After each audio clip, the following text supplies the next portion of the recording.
안녕하세요. 저는 서울에 사는 40대 주부예요. 어딘가에 한 번쯤은 제 얘기를 털어놓고 싶었는데, 이런데 하소연할 수 있어서 너무 좋네요. 사실 시댁 얘기하는 것도 어찌 보면 제 얼굴에 치매기인데, 말 안 하고 살면 정말 화병 걸릴 것 같아서요. 인생에서 되돌릴 수 있는 시간이 있다면 저는 결혼하기 전으로 돌아가고 싶어요. 사실 우리 남편에게 엄청 불만이 있다기보단 저희 어머니 때문에 그렇거든요. 본래 사돈끼리 자주 보는 거 아니라지만 정말 어쩜 이렇게 친정과 시댁은 차이가 나는 걸까요? 제가 결혼했을 무렵 초반에는 우리 어머니 참 좋으신 분인 줄 알았어요. 그리고 왜 그거 있잖아요. 시어머니들이 많이 하는 거짓말이요. 그거 우리 어머니도 저한테 하셨거든요. 예, 영미야, 나는 너를 딸이라고 생각해. 내가 딸이 또 없잖아. 그러니까 너를 이제 앞으로 딸처럼 여기면서 살 거다. 우리 알콩달콩 예쁘게 잘 지내보자. 생각해보면 저는 남편이랑 결혼했는데 왜 결혼해서 어머니랑 예쁘게 잘 살아야 했던 걸까요? 이런 부분에서 어리바리했지만 저희 엄마는 이때 제가 잘하길 바라셨어요. 엄마는 시집살이 그렇게 심하게 안 해봐서 잘 모르겠다. 네 아빠도 일찍 우리 곁을 떠났고 그 뒤로 할머니나 고모 보고 산 적도 없어서 말이야. 그래도 어쨌든 시어른들한테 잘하면서 살아. 예뻐해 주신다니까 감사한 일이지. 그래서 그냥 철석같이 엄마 말만 순진하게 듣고 따랐어요. 이른바 저도 착한 며느리가 되겠다는 병에 걸렸던 거죠. 그리고 제법 초반에는 어머니랑 잘 지내서 같이 쇼핑도 다녔어요. 어머니는 엄청 쇼핑을 좋아하시더라고요. 내가 여기 백화점 푸드코트랑 여기랑 여기 층에 있는 매장 아주 좋아해. 너는 백화점 구경 안 좋아하니? 내가 립스틱 하나 사줄 테니까 같이 데이트하자. 이래서 몇 번 따라다녔는데 저는 본래 그런 치장하는 데에 관심이 없어서 그런지 재미가 없더라고요. 아무튼 어머니는 꽤 돈을 많이 쓰시는 듯 했는데 이런 부분에서 저는 고개를 갸우뚱하게 되었어요. 왜냐하면 신혼여행 후 시댁에 몇 번 들렀는데 그렇게 막 여유 있는 형편이 아니었거든요. 아파트에 살고 계시긴 했지만 작은 20평대 집이었고 실평수보다 좁게 나온 편이었어요. 그리고 아버님은 밤에도 대리운전하시고 꽤 바쁘셨고요. 저희 신혼집도 그렇게 넉넉하게 해주시지 못했고 우리도 근처에 브랜드가 없는 작은 아파트를 20평대로 얻었거든요. 그런데 상대적으로 어머니 씀씀이는 꽤 큰 편이었고 덜컥 5만 원짜리 립스틱을 선물해 주시고 할 때 약간 걱정스럽더라고요. 저기 어머니 저 이런 거 잘 안 써요. 이런 명품 브랜드 립스틱은 저한테 부담스럽기도 하고 뭔가 잘 안 맞더라고요. 전 괜찮으니까 다른 사람 주셔도 돼요. 제 말에 어머니는 부담 갖지 말고 받으라고 하시니 어쩔 수 없이 받아 챙기긴 했답니다. 그런데 이때는 저도 신혼 무렵이니까 꽤 시댁에 몇 번씩 갔었는데요. 본의 아니게 시작부터 어머니 흉으로 시작하게 되네요. 아무튼 60대가 넘으신 어르신이 낮에는 그렇게 백화점 구경하고 화려하게 두르고 다니시고 오후에 집으로 들어가셔서는 밥도 잘 안 하시더라고요. 이땐 보다 못한 제가 몇 번 차렸어요. 어머니 이제 곧 있으면 아버님 퇴근하실 시간인데 남편도 이리 오라고 부를게요. 그래, 그래, 좋다. 명훈이랑 다 같이 먹으면 너무 좋지. 근데 뭐 만들고 치우려면 귀찮지 않니? 아유, 우리 그냥 시켜 먹자. 아유, 어머니, 여기 앞에 마트 있는데 제가 간단히 장 봐올게요. 저번에 보니까 아버님은 외부 음식 안 좋아하시는 것 같아서요. 그러자 어머니는 얼굴을 찡그리며 고개를 절레절레 지으시더라고요. 아유, 그러게 말이야. 네 시아버지는 그렇게 입이 까다로워. 꼭 집에서 누가 해준 밥만 먹으려 든다니까. 피곤해 죽겠어, 정말. 아, 밥 정도는 자기가 알아서 차려 먹을 것이지. 내가 명훈이 장가 보내놓고도 남편 밥 차리면서 살아야겠니? 하도 이렇게 씩씩거리시니 저도 바로 집에 가기 그래서 그냥 시댁에서 저녁을 같이 먹고 치우곤 했죠. 그러나 아버님은 또 제가 차린 식사를 좋아하시고 여러모로 기분이 묘하더라고요. 아이고, 이렇게 제대로 된 밥을 얼마 만에 먹어보는지 모르겠다. 당신도 며느리한테 좀 배워서, 이렇게 차려봐. 맨날 고구마만 삶아주고 귀찮아하고, 그러면서 자기는 어디서 그렇게 잘 먹고 다니는지 카드를 퍽퍽 긁고 다니는 거야. 솔직히 아버님의 이 말이 틀린 건 아니었거든요. 어머니는 낮에도 백화점 푸드코트에서 2만 원대 식사는 그냥 팍팍 긁으시면서 밖에서 일하고 오신 아버님한테 저녁 한 끼를 그렇게 차리기 싫어하셨어요. 암튼 이 부분은 위태하게 느껴졌지만 어디까지나 저랑은 상관없는 일이니까요. 그냥 모른 척하고 있었습니다. 그런데 제가 초기에 너무 어머니랑 같이 어울려 다녔던 걸까요? 어머니는 저랑 있는 게 그렇게 편하다고 하시면서 이젠 방향을 바꿔 저희 집으로 오시기 시작한 거예요. 저는 공인중개사 공부도 해야 되고 할 일이 많은데 말이죠. 어머니 오늘도 무슨 일 있으셨어요? 이쪽으로 앉으세요. 커피 드릴게요. 그러자 어머니는 거실에 바로 옷을 내려놓고 편히 앉으시더니 리모컨이랑 이것저것 본인 집에서 보는 양 다 돌려보시는 거죠. 사실 저는 공부해야 되는데 무척 난감했어요. 어째서 이렇게 오신 모양새를 보니까 금방 집에 가실 느낌이 아니었거든요. 아니라 다를까 저를 붙잡고 그렇게 아버님에 대해 험담을 하시는 거예요. 너 아주 눈치가 빠르다, 영미야. 나 어제 네 아버님이랑 싸우고 나왔잖아. 아유, 너무 화가 나서 그냥 아침부터 일찍 이렇게 나와버렸어.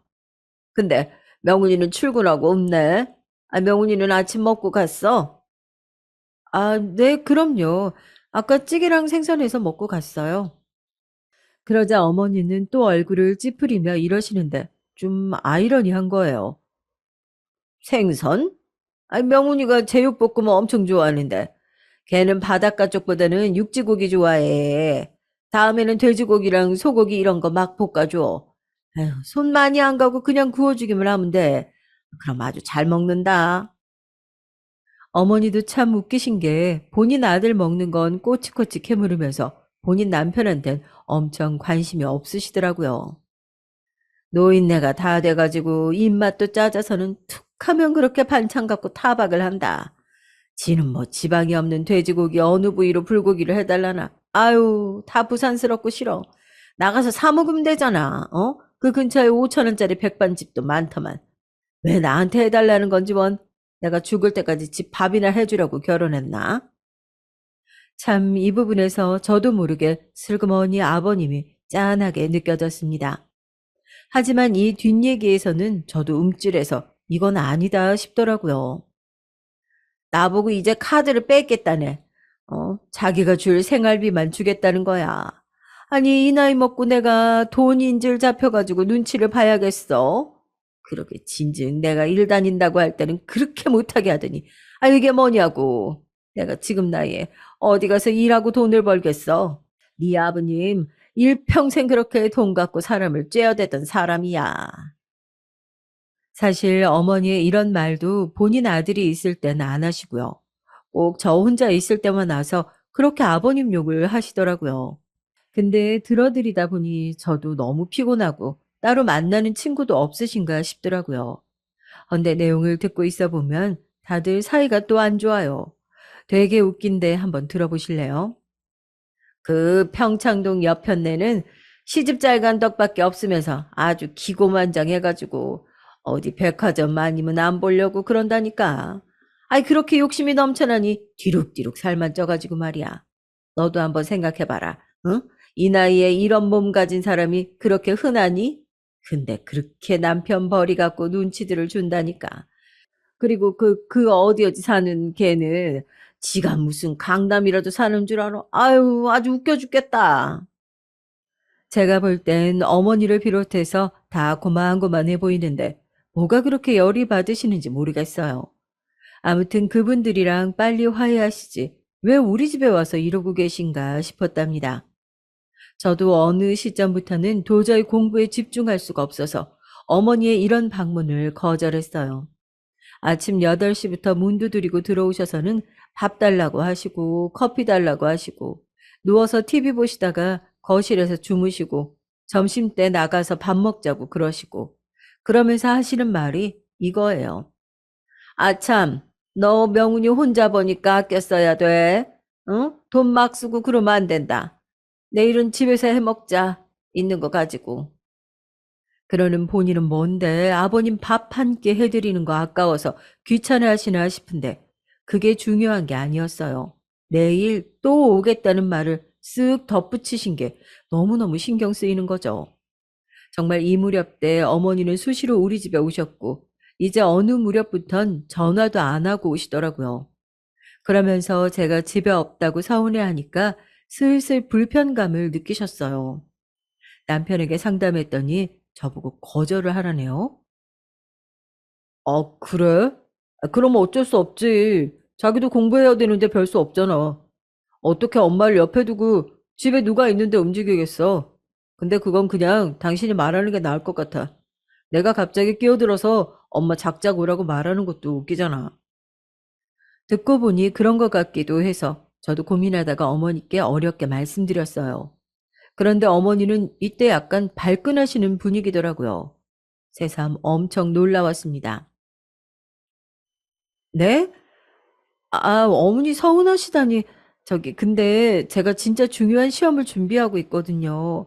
당장 이걸로 취업할 건 아니지만.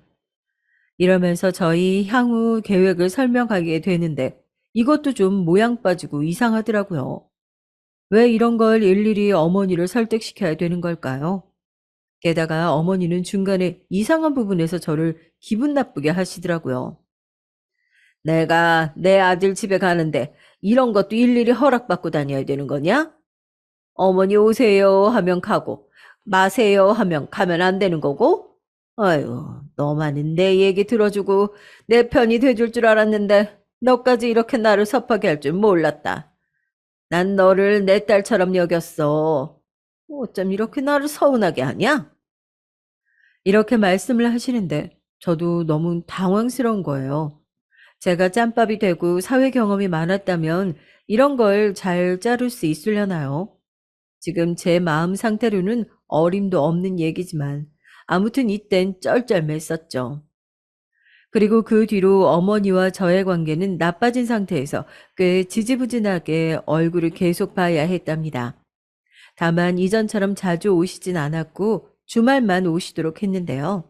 이것도 너무 잘못한 것 같더라고요. 저랑 남편이 쉴 새 없었어요. 오죽하면 남편도 한마디 하더라고요.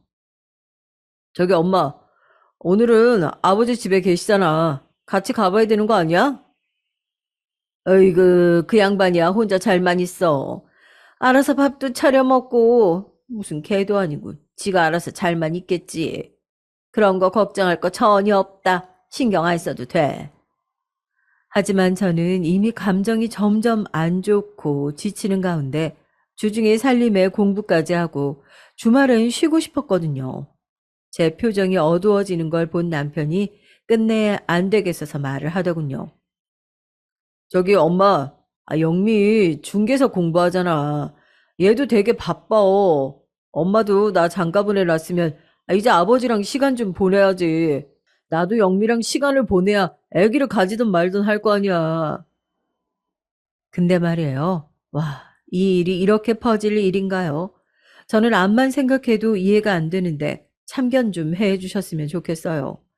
어머니는 이 말에 입술을 꽉 깨물고 인상을 쓰시더니 할 일이 생겼다면서 막 서둘러서 집을 나가버리시더라고요. 그러고서는 한참 뒤에 저는 아버님으로부터 전화를 받았습니다. 진짜 웃기지도 않아요. 대뜸 아버지께서 저를 막 야단을 치시지 뭐예요? 예, 세야가. 너 네 시어머니한테 무슨 서운한 말씀을 드린 게냐? 한창 사이좋게 어울리고 다니는 것 같더니 왜 이런 관계가 됐어? 그러지 말고 어머니가 너보다 한창 윗사람 아니냐? 네가 비위도 잘 맞춰드리고 기분도 달래드리고 그래라. 아버님, 저는 그게 무슨 말씀이신지 이해가 잘 안 되는데 어머님께 제가 어떤 말씀을요? 저는 오늘 딱히 드린 말이 없는데. 근데 여기서 아버님이 갑자기 버럭 화를 내시는 거예요. 진짜 환장하겠더라고요. 야단치시는 아버님보다 이렇게 뒤에서 이간질하고 조종하는 어머니가 더 역겹고 싫어졌어요. 너 정말 몰라서 묻는 건 아닐 거 아니냐? 네가 우리 명훈이한테 시어머니 오는 거 불편하다고 하소연했다며. 그걸 갖다가 남편을 시켜서 그렇게 말하게 하면 아들 엄마 사이도 나빠지고 네가 한 가정이 시집와서 그건 아주 잘못하는 거다. 그리고 말 맞다나 엄마가 아들 집에 뭘 그리 자주 갔다고 그렇게 눈치를 주는 거야? 좌우지간 네가 어머니 기분 좀 풀어드려.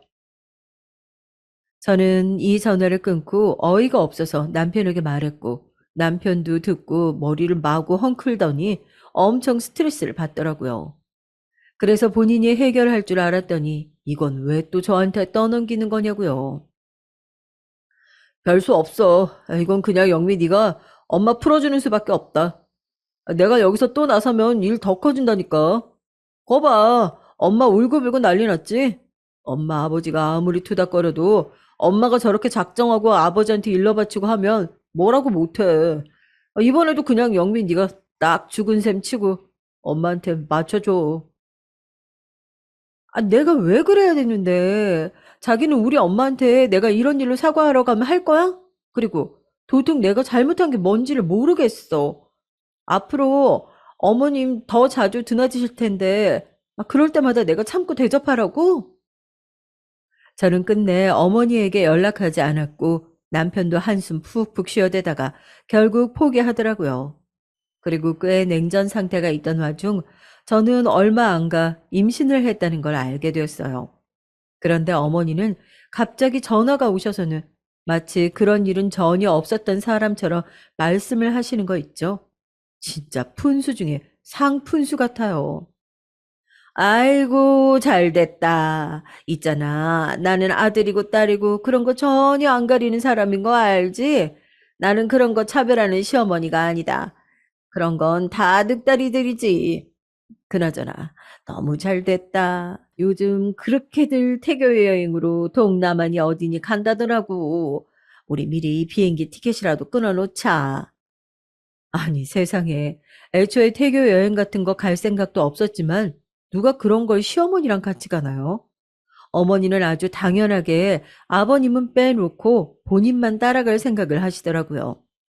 남편에게 물어보니 또 엄마를 말릴 수 없다고 하는데 와중에 저는 물어봤어요.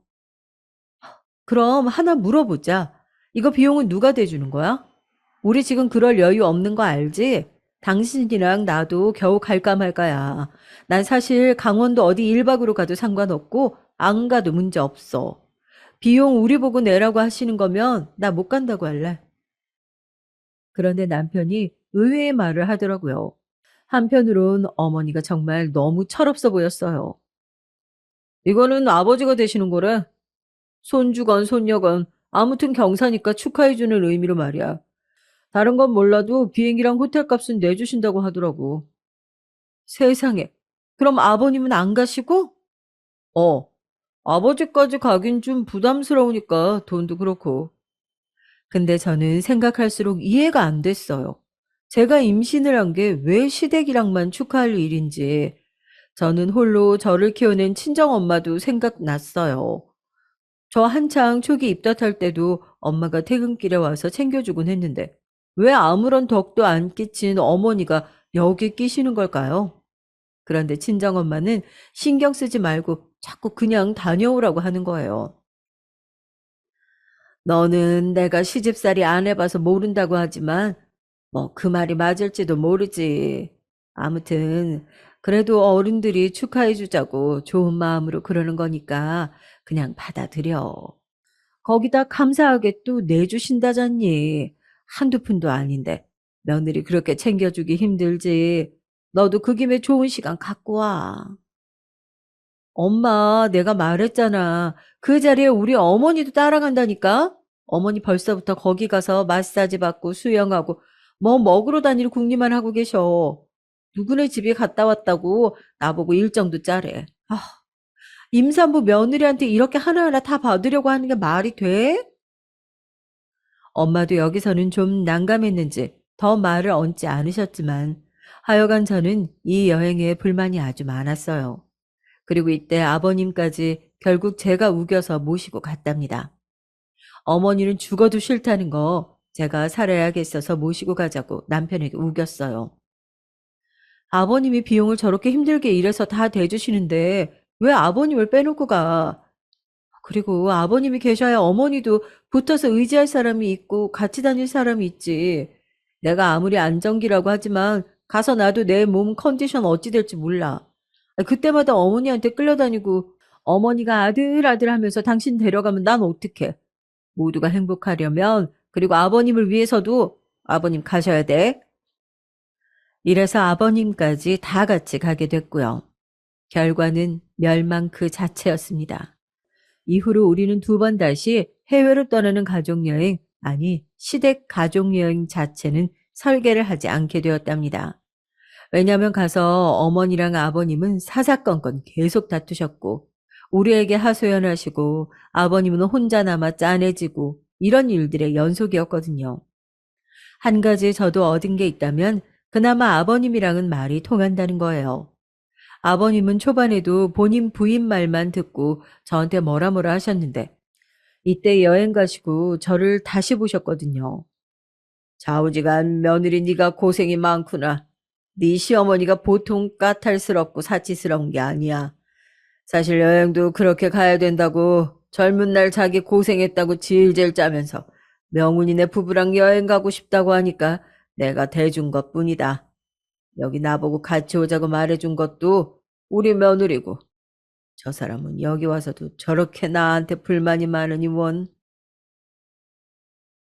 어머님이랑 아버님은 태국 길가 한복판에서도 싸워서 가이드가 어쩔 줄 몰라 했고 마사지 받으러 가서도 사인 안 맞아서 싸우고 그냥 모든 게 엉망진창이었어요. 다시는 이런 여행은 하지 말자고 돌아오는 비행기에서 냈다 크게 다짐을 했었더랬죠. 심지어 중간에 시장에서 물건 살 때도 어머니는 저를 막 부리려고 하시는 거예요. 예, 영미야, 네가 가서 이것 좀 달라고 물어봐봐. 어? 아, 맞다. 이거 얼마고 저건 얼마인지도 물어보고. 이거 해봐도 되냐고 해? 아니다. 저건 어떤가? 아우, 빨리 가서 좀 물어봐, 네가. 이러면서 옆구리로 자꾸 저를 툭툭 쳐대시는데 저는 오만 짜증이 다 나는 거예요. 아직 입덧이 완전히 다 가시지 않아서 속이 울렁거리고 동남아 날씨도 안 맞고 역한데 자꾸 끌고 다니면서 시키니까요. 저기 어머니, 저 속이 안 좋아서 저희 남편 화장실 갔으니까 오면 물어보세요. 그런데 어머니는 제 등짝을 세게 내리치면서 막 재촉하시는 거예요. 예, 그럼 저거 누가 사가버리면 어떡해. 빨리 가서 얼른 물어보고 오기만 하라니까. 아, 그게 뭐 시간이 걸려? 얼른 갔다 오라고 글쎄. 그런데 이때 갑자기 고함 소리가 들리면서 일순간 조용해졌어요. 내 마음의 소리가 밖으로 튀어나온 건가 싶을 정도로 아주 격하게 말이에요. 근데 그 소리는 제가 아닌 아버님이셨습니다. 그거 당신이 해. 왜 자꾸 남을 시켜대? 며느리 임신해서 움직이기도 힘든데. 그렇게 하나하나 다 시켜먹고 손도 까딱 안 할 거면 외국은 뭐로 왔냐고? 어머니는 이때 완전 세상 수치스러운 얼굴로 저와 아버님 얼굴을 번갈아 가며 쳐다보셨고 무슨 재난이라도 당한 사람처럼 어쩔 줄을 모르시더라고요. 뭐, 뭐라고요? 아니, 옆에서 지켜보니까 진짜 한도 끝도 없어, 정말. 오는 내내 와서도 가는 날까지도 뭐 하나 지 손으로 하는 것도 없고 죄다 다 받기만 하려고 하고 어쩌라는 거야, 도? 와, 저는 이때 정말 속이 다 시원해서 울렁거리던 게 전부 씻겨내려가는 데 됐어요. 하지만 반대로 어머니는 아주 큰 상처를 입었다면서 돌아오는 내내 말도 안 하시고요. 그렇게 아들만 찾고 비련의 여주인공이 되셨더라고요. 이 일을 계기로 해서 어머님이랑 아버님은 한창 떠들썩한 이혼 소송을 벌이셨답니다. 얼마 안 되어 아버님은 저한테 전화하셔서 크게 으름장을 놓으셨고요. 저는 되게 속이 시원했죠. 이게 어떻게 저를 올가맬 줄은 상상도 못한 상태로요. 니네 시어머니 오면 돈 한 푼도 주지 말아라. 그놈의 옆엔 내 아주 호강에게 어서 똥을 싸다 못해 여기저기 민폐나 끼치고 다니고 지 주제를 몰라. 명훈이한테도 단돌이 제대로 시켜. 지 엄마 받아주지 말라고. 일단 저는 이게 왜 그런가 했더니 아버님은 여행에서 돌아오신 뒤에 어머님이랑 대판하셨는데요. 이제 생활비를 한 푼도 안 주신다고 했대요. 남편이 이때 엄청 골치 아파하면서 말해주었죠. 아, 모르겠어. 아휴, 근데 아버지가 이건 잘못한 것 같기도 하고. 솔직히 이런 말 좀 뭐한데, 이제 당신한테 뭘 숨기겠어. 우리 엄마가 좀 씀씀이가 해프잖아. 아버지는 매번 고생하고 밖에서 추운 날도 대리운전하고 애들 학원차 운전하고 말이야. 그런데 엄마는 맨날 밖에서 돈 쓰고 다니고 돈 무서운 줄도 몰라. 밖에서 일하라고 하면 무서워한다니까. 하여가 답이 없어. 이 얘기를 듣고 저도 한심해하던 가운데 얼마 안 가 어머니가 저한테 전화를 하셨어요. 그러시더니 앞뒤 얘기 싹 다 자르고 다짜고짜 깡패 마냥 용돈을 요구하시더라고요. 사정 묻지 말고 아무튼 남들은 다 그렇게 하더라. 니들도 이제 부모 용돈 한 달에 얼마씩 챙겨서 줘야지. 이 얘기도 되게 내가 늦게 하는 거야. 못해도 한 달에 50만 원씩은 내 앞으로 보내라. 아휴, 그리고 나는 네 아버지랑 이혼할지도 몰라. 이렇게는 못 산다. 근데 저는 곧장 반발하게 되더라고요. 저희도 아기 낳을 날이 얼마 남지 않았는데 무슨 달마다 50만 원씩이에요? 그래서 바로 안 된다고 말씀드렸어요. 저도 쌓인 게 점점 늘었더라고요. 어머니, 그건 곤란해요. 저희도 이제 출산하면 그만큼 돈이 더 드는데, 아시다시피 지금 명훈 씨 혼자 일하잖아요. 집도 더 넓혀서 이사 가야 하는데, 앞으로 뭘 해야 될지 저도 걱정입니다. 그런데 월 50만 원이라니, 게다가 한쪽 부모님께 드리면 저희도 똑같이 드려야 하잖아요. 월 100만 원은 너무 힘들어요. 이러자 어머니는 바짝 짜증을 내시더니 뭐라고 반박은 못하고 전화를 끊으셨어요. 이런 사정을 듣게 된 우리 엄마는 엄청 어이없어 하더라고요. 줄곧 워킹맘으로 쭉 일하면서 월급 받고 살림을 꾸려온 엄마는 어머니를 이해할 수 없었을 거예요. 나는 이해가 안 간다, 진짜. 아니, 사지 멀쩡한데 왜 일을 못해? 밖에 나가서 돈 버는 게 무섭다고? 희한한 사람이네, 진짜. 돈 쓰는 건 안 무섭고, 그러다 남편 죽으면 어쩌려고. 자식한테 빌 붙어서 먹고 살게. 아무튼 그러다가 어머니는 자존심에 곧 죽어도 일은 못한다고 이혼을 불사하고 아버님과 싸우셨나 봐요. 뒷일이야 어찌 될지 모르지만 평생을 그런 어머니와 살았던 아버님이 허무하게 패하셨어요. 생활비 전체는 아니어도 다달이 어머니 용돈 얼마 주는 걸로 얘기가 끝났더라고요.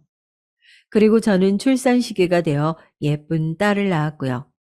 낳고 나서 산후조리는 엄마가 와서 해 주셨답니다. 그런데 우리 어머니는 꼭 매일같이 얌체같이 자꾸 들리시는 거예요. 산모가 몸조리를 해야 되는데 말이죠. 아이고, 난 아직도 눈만 감으면 우리 이쁜 손녀 생각나서 잠을 잘 수가 없다. 아유, 아침에 눈만 떴다면 그 뽀송한 얼굴 부벼대고 뽀뽀하고 싶어서 못 견디겠다. 나 내일도 갈 테니까 그리 알아? 그러니 저는 슬슬 짜증이 나는 거예요. 그래서 엄마가 그러지 말라고 했는데 일부러 누워서 꼼짝도 안 했어요. 어머니, 오셨는데 못 나가봐서 죄송해요. 저 아직 아래쪽이 많이 아파서 못 움직여요. 오셨다 가세요. 그러자 어머니는 단번에 반응이 안 좋은 게 느껴졌어요. 그 옆에서 우리 엄마만 죄 없이 눈치 보고 쩔쩔매는 게 느껴졌습니다. 아이고, 사둥, 그러지 마시고 좀 이따가 가시죠. 네. 아유, 우리 엉미가 너무 힘들게 손녀를 낳았나 봐요. 아유, 그러게요. 아유, 뭐 이런 걸 다. 엄마는 사람 좋고 넉살이 있는 편이라 사람을 저렇게 그냥 돌려보내지 못하는 편이었죠. 그러다 보니 본의 아니게 자꾸 어머니가 저렇게 들러붙어서 안 나가고 우리 엄마는 애기도 봐주고 저도 보고 살림도 해주느라 바쁜데 말이에요. 점심까지 얻어먹고 가시는 거죠. 그래서 제가 너무 짜증나서 엄마한테 그러지 말라고 화를 냈어요. 엄마, 엄마도 손목 아프고 힘들잖아. 그거 치우지 말고 놔둬. 내가 치우게. 저기 어머니, 죄송한데 저희 엄마도 이제 주무셔야 돼요. 엄마 어제 밤새 못 주무시고 애기 안아서 재우셨거든요. 다음에 또 오세요. 그러자 엄마가 제 팔을 살짝 꼬집으면서 왜 그러냐고 막 놀래시는 거예요. 아유, 얘가 미쳤어. 왜 이래? 저기 사돈 괜찮아요. 더 이따 가셔요. 하지만 어머니는 이미 있는 대로 화가 나셔서 소파에서 벌떡 일어나시더니 굳은 얼굴로 저는 쳐다도 안 보시더라고요. 아이고, 우리 며느리 무서워서 그냥 일어나야지. 내가 내 손녀 본다는데도 허락받고 와야 되네. 다음에는 어디 뭐 돈이라도 내고 와야겠다. 그렇게 돌아서서 나가는 어머니를 우리 엄마는 너무 불편해했고요. 급기야 참 바보 같게도 다음날 엄마가 굳이 불러서 아주 진수성찬을 차려 대접하신 거예요. 저는 이때 너무 화가 났던 게 굳이 저럴 필요가 없잖아요. 우리 어머니는 해주면 해줄수록 사람을 우습게 보고 무시하는 사람이거든요. 근데 진짜 딸 가진 죄인인지 뭔지 엄마는 제 걱정이 한가득이었습니다. 엄마라고 뭐 기분 좋고 잘 해먹이고 싶어서 진짜 그러는 줄 알아? 우리 딸 예뻐해달라고, 잘 해주라고 그런 거야. 너 그렇게 말 딱딱하게 하는 상황에 엄마가 가만히 있으면 그게 엄마 욕먹이는 거다. 이래야 네 시어머니도 못 이기는 척 자기 기도 꺾고 며느리한테 상한 마음도 푸는 거지. 그런 마음을 본인도 알지 모르겠니? 너도 너무 날 세우지 마. 엄마는 그렇게 말을 했지만 저는 그때 안방 문틈으로 보면서 어머니의 행위들이 마음에 들지 않았어요. 진짜 우리 엄마를 너무 부려먹듯이 함부로 대하시더라고요. 아이고, 목 맥히네. 저기, 물 좀 주세요, 사돈. 네네. 아유, 근데 저기, 불이 너무 밝은 거 아니에요? 저 커튼 좀 치면 되겠나? 그리고, 애기 자는데 TV는 꺼놔야죠. 리모컨이 어디 있더라. 아유, 나는 여기 며느리 무서워서 잘 못 와요. 이 집에 뭐가 어디 있는지 하나도 몰라. 사돈이 좀 찾아줘요. 이렇게 하나하나 우리 엄마를 다 시키고 앉았고 엄마는 앉지도 못하고 서서 설거지 하시려는데 또 소파에 누워서 리모컨을 잡으시더라고요. 저는 이때쯤 애가 깨서 울고불고 하는데 제가 나가서 한바탕 하면 엄마가 또 고생할까봐 참았어요. 그러고 저는 곧장 저녁에 남편을 쥐잡듯 잡았죠. 나 마지막으로 경고야. 내일부터 어머니 또 오시면 나 진짜 작정하고 크게 싸운다. 사고 쳐버릴 수도 있어. 당신도 그때 같이 여행 갔다 와서 아버님이 말씀하시는 것도 들었지? 어머니가 시어머니로서 며느리인 나를 어떻게 대하는지 당신도 알 거 아니야. 그런데 자꾸 모르는 척 반감만 하고 있을래? 왜 어머니가 우리 엄마를 그렇게 하녀 부리듯 부려? 남편은 이렇게 약간 엄마 대 엄마로 가니 심각하다고 느꼈던 모양이었어요. 우리 엄마 자기 어머니가 그렇게 무시해도 될 사람 아니야. 반대로 우리 엄마도 뭐가 모자라서 어머니 기분 맞춰드리는 것도 아니고 우리 엄마나 어머니나 둘 다 똑같이 아들, 딸 소중한 거 아니야? 소중한 존재를 갖고 있는 사람들끼리 서로 남의 걸 위해줘야지. 그런데 첨대하고 무시해야 되겠어? 나 오늘까지만 참는다. 뒷일은 당신이 알아서 해. 그래서 남편이 어떻게 단도리를 했는지 모르겠지만 그 뒤로 한 3, 4주 정도 제가 조리를 하는 기간에는 어머니가 우리 집에 안 오셨어요. 그리고 전 아무런 대가 없이 돌봐준 엄마가 너무 고마워서 엄마랑 둘이 2박 3일 일본 여행을 다녀오게 되었습니다. 물론 아기도 같이 데려가기도 했고 저는 집을 비우는 것일 뿐 그 누구에게도 폐를 끼치는 게 없었어요. 근데 이걸 또 귀신같이 어머니가 알게 되셔서 곧장 전화를 해오신 거죠. 너 무슨 친정엄마랑 어디를 간다며? 아니, 그 핏덩이 같은 애기를 데리고 먼 놈의 비행기를 타. 돈 없다고 그렇게 앓는 소리를 하더니 그런데 갈 돈은 있어? 그리고 우리 명훈이는 어쩌고? 마누라랑 애기 다 해외 보내고 얘는 손가락 빨고 앉아있으란 말이냐? 그런데 참 공교롭게도 엄마는 이 옆에서 이 말을 다 듣고 계셨던 거예요. 저는 너무 짜증이 나서 솔직하게 다 말했어요. 어머니, 우리 엄마가 한 달간 아무런 보수도 안 받고 애기랑 저 봐주신 거 감사해서 가는 거예요. 보통 그 정도 친정 엄마가 와서 얘기해주고 살림해주시고 한 달씩이나 붙어 계시면 사례비로 2, 300만 원씩은 드리더라고요. 엄마가 그건 됐다고 하셔서 이렇게 여행 가는 거고요. 심지어 비행기랑 웬만한 경비는 엄마가 내주시는 거예요. 그런데도 그렇게 싫으세요? 어머니는 또 여기에 발끈해서 뭐라고 하고 보다 못해서 엄마가 핸드폰을 좀 달라고 하더라고요. 이땐 엄마도 기분이 썩 좋지 않았던지 받아서 얘기하시더라고요. 네, 안녕하세요, 사돈. 그, 제가 우리 사위 혼자 두고 딸이랑 손녀 데리고 여행 가서 염려가 많으신가 봐요. 이미 직장에도 다 양해를 구했고, 사위랑도 얘기가 잘 돼서 다녀오려고 해요. 3일이니까 너무 염려하지 마시고 걱정 안 하셔도 됩니다. 다녀와서 뵐게요. 네, 들어가세요. 아마 어머니는 우리 엄마가 바로 옆에서 다 듣고 있었으니까 아주 약호가 팍 죽어서 이때부터는 부들부들 하셨을 거예요. 그러고 어땠냐면 어머니는 제가 돌아올 때까지 아주 이를 갈고 계셨더라고요. 여행 다녀와서 집에 와보니까 우리 집 거실 소파를 또 차지하고 앉으신 거예요. 그러면서 다짜고짜 절 보자마자 애를 막 빼서 안으시더니 엄청 트집을 잡으시는 거죠. 너는 집안 꼴을 이따위로 해놓고 네 신랑은 굶어 죽으라고 해외로 나가고 앉았냐? 우리 명은이만 불쌍하게 집에서 아무것도 못 먹고 마누라도 없이 갓 태어난 애도 없이 저렇게 혼자 있더라. 내가 속이 터져서 아주 못 살아 진짜. 빨리빨리 왔으면 치울 거 치우고 얼른 네 남편 먹을 거 만들고 정리 좀 하고 살아.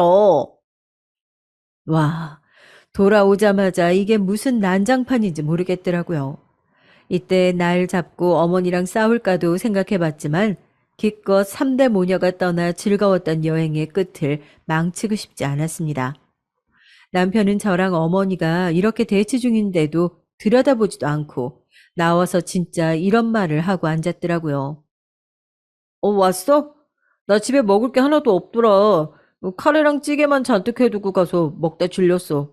배달 음식도 먹기 싫고, 어제는 엄마가 와서 같이 짬뽕이랑 짜장면 시켜 먹다가 질려서 다 남겼다니까. 자기가 해준 미역국 먹고 싶어. 같이 장 보러 나갈까? 여기서 얼마나 짜증이 나던지. 저는 비행기 타고 공항에서 여기까지 힘들게 왔는데 애를 내려놓고 짐 풀자마자 밥을 해야 하는 걸까요? 와중에 어머니는 집 곳곳을 다 돌아다니고 열어보셔서 살림 참견을 기가 막히게 하시는데요. 남편한테 인상 쓰면서 작게 말했어요. 미역국이건 뭐건 다 해줄 테니까 당장 어머니 가시라고 해.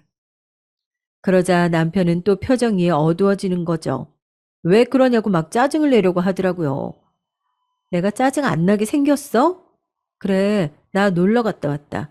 근데 갔다 오자마자 이렇게 사람 부릴 일이야? 왜 어머니가 여기 들어와서 내 살림을 다 손대고 계셔? 심지어 뭘 하신 것도 아니야. 더 어질러 놓고 이게 뭐야 지금? 당신 나랑 2차전으로 크게 싸우고 나 엄마네 가는 걸 보기 싫으면 빨리 어머니 모셔다 드려. 갑자기 엄마를 어떻게 보내? 나보고 지금 엄마를 쫓아내란 말이야?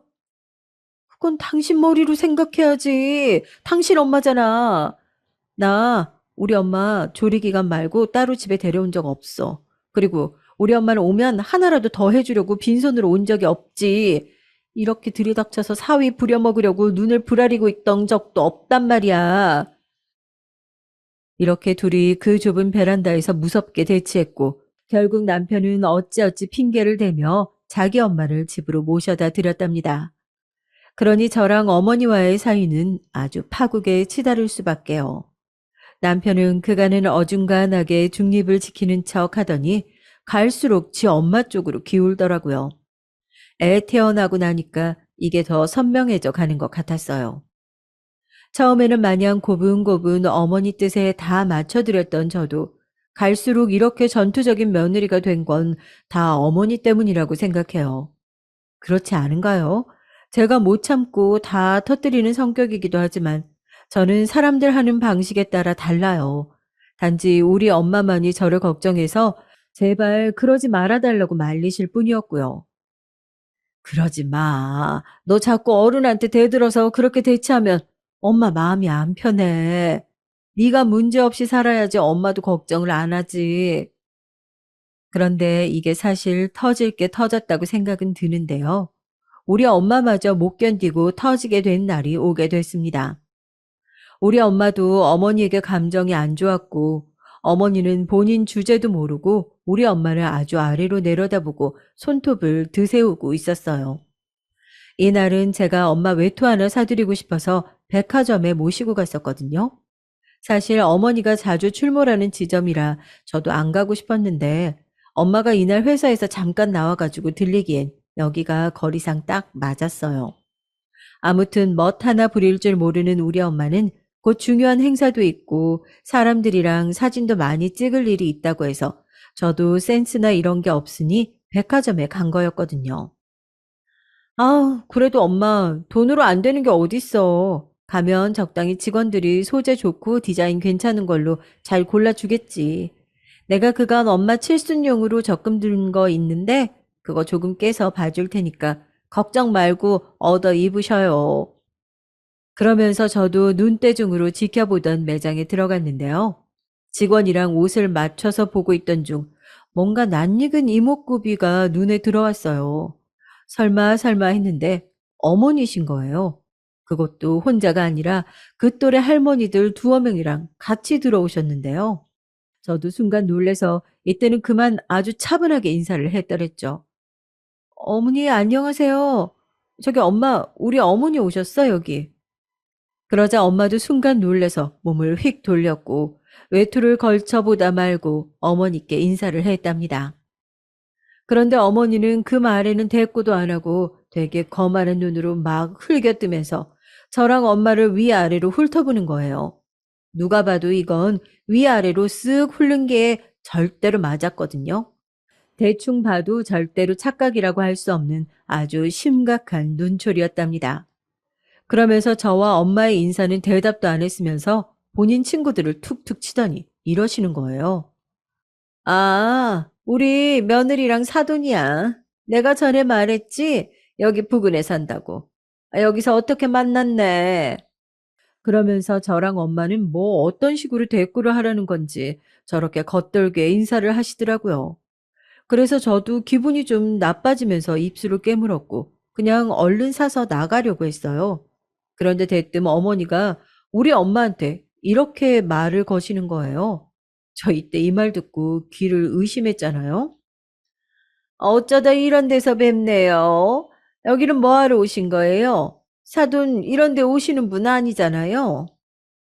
순간 저는 미간이 팍 찌푸려졌고 뭐 때문에 말을 저렇게 하나 싶어서 곧장 어머니를 쏘아봤답니다.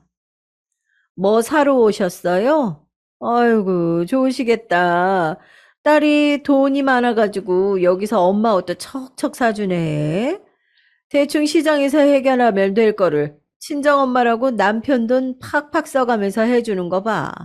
아유, 나도 다음 생에는 며느리 말고 딸 얻어야지. 딸 있는 사람 부러워서 쓰겠나. 그래서 제가 이때 어머니 친구들이 있던 말건간에 껴들어가지고 뭐라고 했습니다. 무슨 말씀이세요, 어머니? 엄마 일 있으셔서 좋은 일 있으시니까 사드리러 온 거예요. 엄마 옷 좋은 거 사드리겠다는데 뭐가 그렇게 마음이 안 좋으세요? 이렇게 저랑 엄마랑 대치하는 분위기가 되니 결국 매장 안에 있던 사람들이 다들 시선이 우리 쪽으로 향하던 차, 어머니는 그걸 또 재빠르게 의식하고 막말을 하는 거 있죠. 정말 너무 야비하고 치졸하더라고요. 자기가 남한테 뭔가 꿀리고 처져 보이는 거 싫어하시니까요. 근데 이 말은 정말 용서할 수가 없었습니다. 아, 누가 뭐라디? 좋은 거 사드려. 사드리면 되는 거지. 네가 뭐 언제부터 그렇게 어른한테 공손하고 좋은 거 해드렸다고. 평소 사돈 하도 허름하게 입고 다니니까 대충 시장에서 때우는 줄 알았다는 거야, 나는. 그게 뭐 잘못이야? 웬일로 유난을 떨며 아이고 이때 어머니는 얼굴이 완전 옆으로 훅 돌아갔고 그때 손이 날아간 건 제 손이 아니라 저도 얼른 옆을 쳐다봤어요. 제 손이 먼저 올라가기 전에 엄마와 동행하는 비서분께서 먼저 손을 대셨더라고요. 그러니 엄마는 당황한 얼굴로 비서분을 말리려고 들었고 어머니는 진짜 눈까지 완전 돌아서 우리 쪽을 쳐다보더라고요. 이러니 사람들은 완전 구경이 나서 저 멀리 있던 사람들까지 다 앞쪽으로 몰려와서 웅성대기 시작했습니다. 그리고 비서분께서 이어서 말씀하셨어요. 이거 정말 너무 무례하시네요. 저희 이사님 사돈이시라고 들었는데 저도 신뢰를 무릅쓰고 제지를 해야겠어요. 그러니까 적당히 신뢰 범하셨어야죠. 자꾸 이렇게 소란 끌고 이사님 곤란하게 하시면 안 되겠어요. 나가서 더 얘기하실래요? 말씀이 안 통하는 분 같은데. 아유, 저도 이분을 가끔 뵐 때가 있지만 엄마 말로는 성격이 엄청 강하고 센 분이라고 애지간한 일처리는 다 이쪽에 넘긴다고 하셨거든요. 이날도 같이 다니려고 오신 건 아니었지만 회사에서 엄마가 급히 나오셔야 하니까 따라 나오신 거였어요. 걷다 대고 어머니가 하도 저렇게 깔아뭉개고 고자세로 나오니까 저는 저 비서분이 뭐라 할 수도 있겠다는 생각은 들었거든요. 이 비서분은 엄마랑 인연이 좀 있다고 들었던 분인데요. 저희 엄마가 외국계 부동산 개발 기업 일을 전부터 오래 하셨고 점점 몸집이 커질 무렵 개인적으로 고용해서 같이 일하게 되신 분이에요. 저랑 연령대도 비슷했고요. 아무래도 경호 쪽 일도 하셨던 분이다 보니 생각보다 이때 날아든 대응이 꽤 커서 저를 비롯해서 거기 있던 사람들이 엄청 놀랐어요. 그런데 우리 어머니는 분위기 파악도 못하고 거기서 막 울먹거리면서 피해자인 척을 하시더라고요.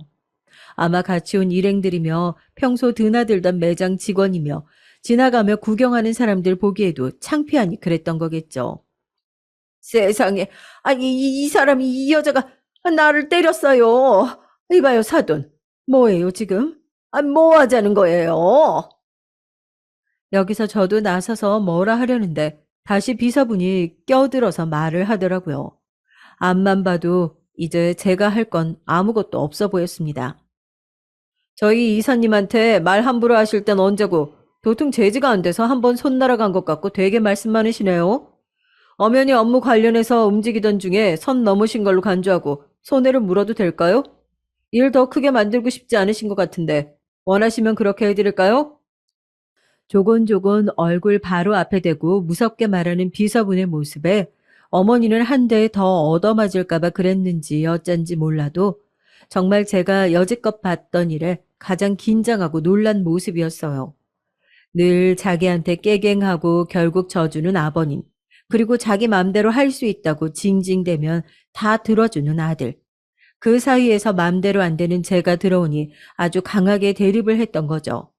그런 와중에 주제도 모르게 그렇게 만만하게 보던 우리 엄마, 비서분이 저렇게 나서니 아주 조금은 상황 파악이 되신 것 같더라고요. 사돈이고 뭐고 그런 거 상관없이 이사님께 소란 피워서 죄송하다고 사과는 하고 가세요.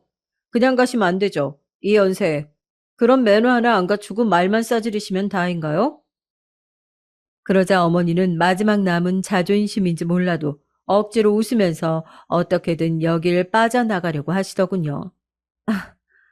그만하세요. 나도 그쪽이 누군지 어디 나부랭인지 몰라도 가만 안 있을 거니까 다 고소할 거야 나는. 너 영미 너도 두고 봐. 어머니 왜 저한테 그러세요 갑자기. 저는 아무것도 안 했어요. 어머니가 먼저 우리 엄마한테 선 넘으셨잖아요. 엄마는 이때 골치가 아팠는지 그냥 가자고 했지만 비서분은 안 된다고 했고 사실 제 마음도 그랬어요. 이런 기회는 두 번 다시 안 올 거기 때문에 한 번 계기가 있을 때 제대로 상황을 진행해 보고 싶더라고요. 저는 여기 비서분 말이 맞다고 생각해요. 엄마한테 사과해 주세요, 어머니. 멀쩡히 볼 일 있어서 옷 사러 왔고 둘러보고 있는 사람한테 무슨 여기 올 주제가 안 된다는 둥 시장이나 가란 소리를 고상하게 하고 계세요. 저랑 엄마가 뭐 바본 줄 아세요? 그동안 가만히 있으니까 그런 말 해도 되는 줄 아시는 거죠? 이 김에 제대로 사과하시고 성 그었으면 좋겠네요. 엄마네 비서분은 회사 업무를 처리함과 동시에 이런 개인 보안 관련 것들도 다 하고 계셔서 절대 물러나지 않으시더라고요. 상황에 따라 유도리 있게 넘어갈 수도 있었지만 저는 일단 힘을 실어드리고 싶었습니다. 그러자 어머니는 본인에게 시선이 완전 꽂히니 어쩔 줄 몰라 했고 결국 그렇게 우물쭈물 서 있다가 얼굴을 양손으로 완전 다 가려버리고 어정쩡하게 서서 막 몸을 비틀어가며 이러시는 거예요. 그, 알겠어요. 잘못했으니까. 그만 보내줘요. 미안하다고요. 그러면서 아주 무슨 소변 마려운 사람 마냥 무릎을 꿇는 건지 뭔지 헷갈릴 자세로 오도 가도 못하시더니 비서분이 끄덕이며 손으로 문 쪽을 탁 가리키니까 후다닥 나가버리시더라고요. 이날 일로 인해 엄마와 우리 어머니는 오늘 이 시간까지 마주하는 일은 절대 없었고요. 물론 어머니는 저와도 일절 연락을 안 하신답니다. 사실 남편은 어느 정도 들은 게 있는 듯 하더라고요. 제가 이때 단도리 하면서 말했죠. 어머니가 진짜 어지간히 우리 엄마 우습게 본 게 아니었고 솔직히 말해서 나 너무 속 시원해. 그 사람 많은 데서 시장판 옷이나 어울리는 주제라고 사람 창피 주는 게 정상이야? 그 비서분 예전에 더 험한 경호도 했던 분이야. 손만 나가서 다행인 줄 알아. 나 솔직히 그날 당신이랑 살까 말까 고민 많이 했거든? 피곤해지기 싫으면 이제 나한테 어머니 얘기하지 마. 당신이나 효도하고 살아. 그래서 남편은 이후로 어떻게 하냐면요. 자기 주제 알고 자기 엄마한테 왔다 갔다 하면서 일절 저랑 연결은 안 시키고 있답니다. 진즉 이렇게 살았어야 했는데 아쉽기도 하지만 애 더 크고 손이 많이 갈 때 시댁과 끊어서 다행이란 생각이에요. 그리고 남편 역시 자기 장모님이 그냥 일반 워킹맘인 줄 알고 있었을 텐데 그날의 일로 확실히 알았겠죠. 아무튼 이후로 별일 없이 조용히 살고 있어요. 이제 후련하게 털어놨으니 저도 제 일상을 살아가야겠네요. 모두들 추운 날씨에 건강 주의하시고 감기 조심하세요. 감사합니다. 저는 여지껏 저만 살면서 힘든 줄 알았는데 여기 사연을 보면 별의별 인생들이 다 있는 것 같아요. 안타까운 건 다들 본인의 인생이 왜 그렇게 흘러가는지 잘 모르고 살아가게 됩니다. 저도 인생에 무지했던지라 안 해도 될 고생을 많이 했었거든요. 하지만 그렇게 힘들게 살아온 이들이 선택한 방법들에 대해 너무 많은 비난은 하지 않으셨으면 좋겠어요. 우리 모두가 다 삶에 서툴고 한 발짝 뒤로 물러나서 구경할 때야 비로소 좀 잘 보이잖아요.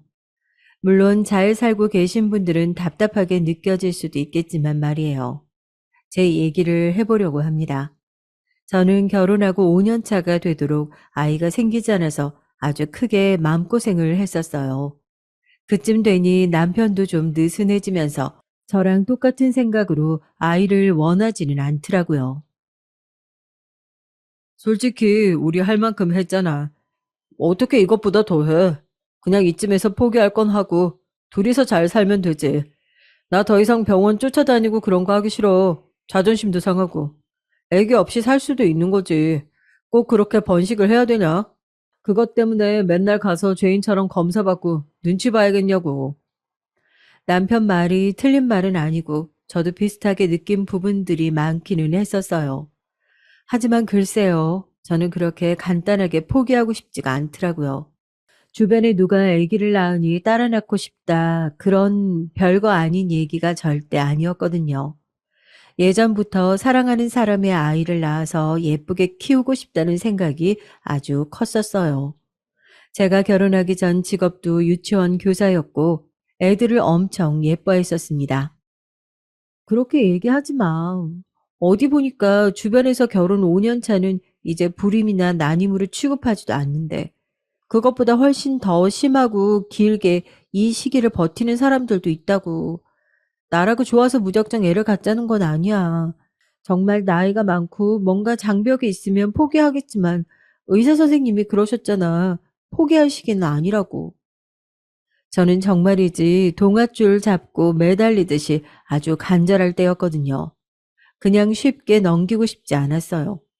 결혼을 할 무렵에 남편은 전적으로 저의 편이 되어주던 사람이었는데 5년이란 시간을 지나면서 정말 무슨 물살을 타듯 빠르게 변하더라고요. 모든 게 다 귀찮다는 투로 말을 하질 않나. 양가 어른들이 아기와 관련된 얘기를 하면 귀찮다는 듯이 반응을 하는 거예요. 특히 어머니는 저 못지않게 조바심을 내는 분이었는데 모든 탓을 전부 저에게 돌리셨죠. 소영이 너는 네가 잘 먹고 잘 챙기면서 몸을 돌봤어야지. 넌 정말 애기 원하기는 하는 거냐?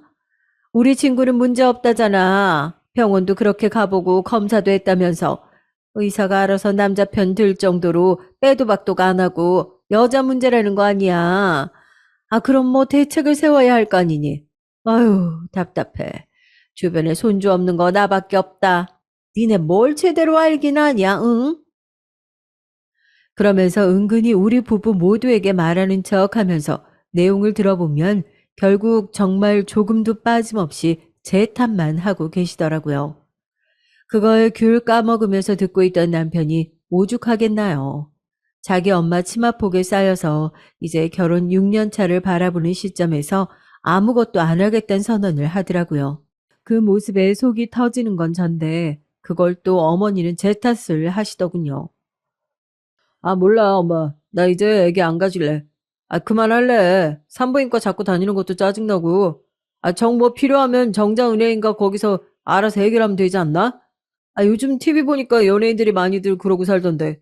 소연이 너도 내가 그렇게 해서 얼려둘 테니까 너 시도할 때마다 알아서 쓰던지 해.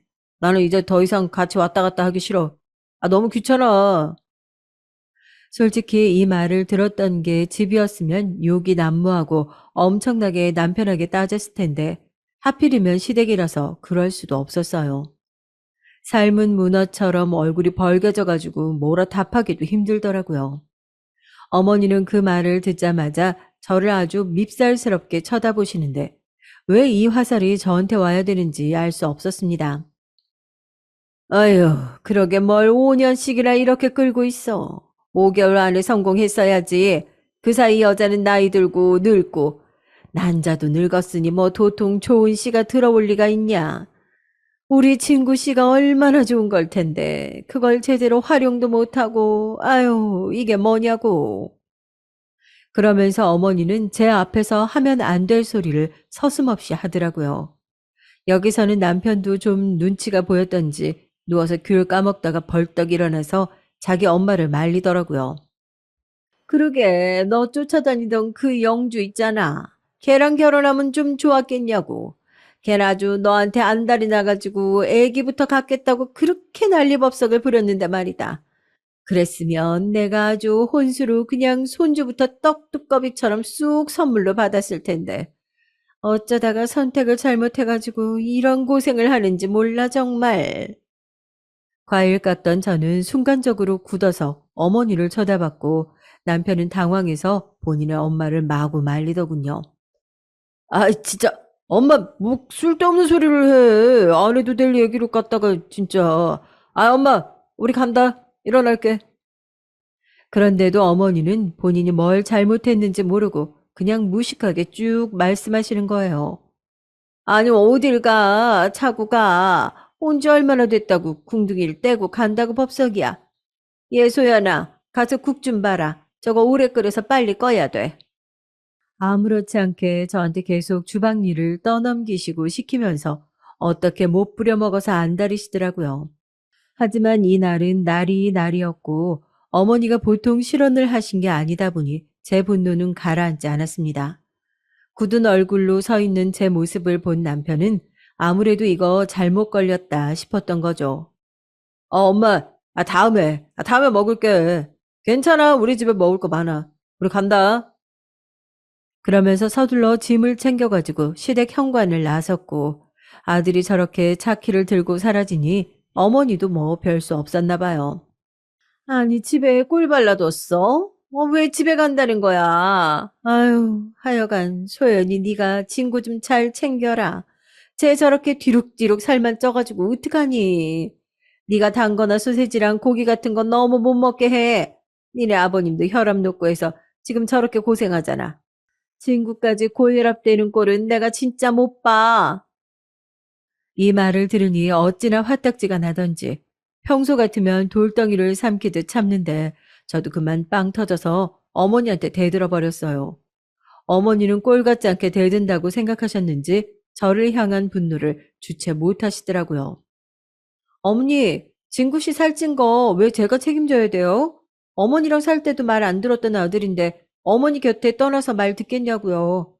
왜 저한테 시키세요?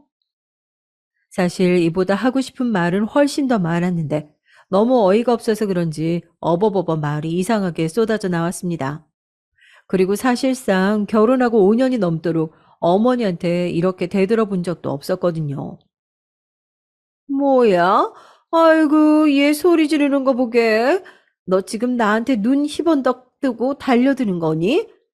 이야, 세상 말세다. 세상 좋아졌어, 아주. 어디서 며느리가 시애미를 잡아먹으려고 눈을 그렇게 부라려? 내가 틀린 말 했냐? 남자는 여자 잘 만나야 인생이 피는 거야. 네가 그동안 친구랑 살면서 한 게 뭐가 있어? 애기를 낳아줬어. 뭘 했어? 남편 하나 건강 챙기는 걸 못해가지고 저런 한심한 꼴을 만드냐. 이 말에 저는 평소 제가 생각하고 있던 말이 입 밖으로 나와버렸어요.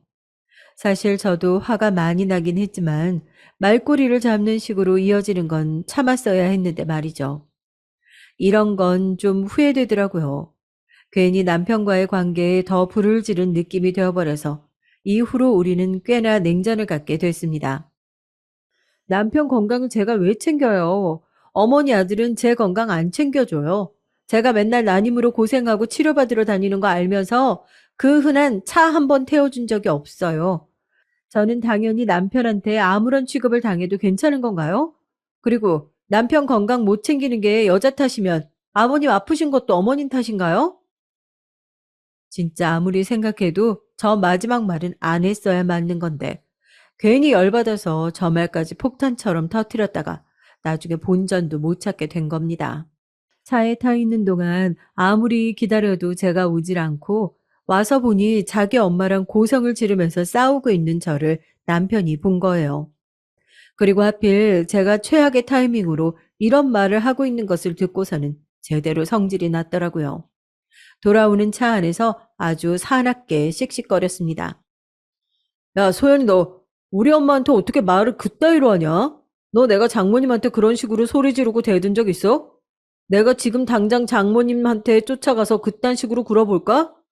와, 나 진짜 너무 어이가 없네. 살며 별걸 다 보면서 맞춰줬더니, 아, 이게 무슨 일이야? 남편이 하는 말은 중간중간 받아들일 수 없는 것들이 몇 개 있었지만, 일단 본인 엄마랑 저렇게 사납게 싸우는 모습을 봐버렸으니 화가 날 만도 했죠. 그러니 저도 크게 기를 못 펴고 깨갱하게 됐더라고요. 솔직히 내가 틀린 말은 한 게 없어. 어머니가 그냥 나보고 자꾸 탓하시니까 당신 살찐 것까지 나보고 내가 안 챙겨서 그런 거라고 하시잖아. 남편 못 챙긴 건 잘못이라고. 아, 그러니까 화 안 나겠어. 이렇게 소심하게 꿍얼꿍얼 거렸는데 남편은 듣지도 않고 점점 더 성질만 내더라고요. 그게 뭐 틀린 말이야? 하여간 넌 진짜 답답하다. 나는 이 일 그냥 넘기지 않을 거다. 너 엄마한테 사과하고 제대로 마무리할 때까지 더 얘기하고 싶지도 않아.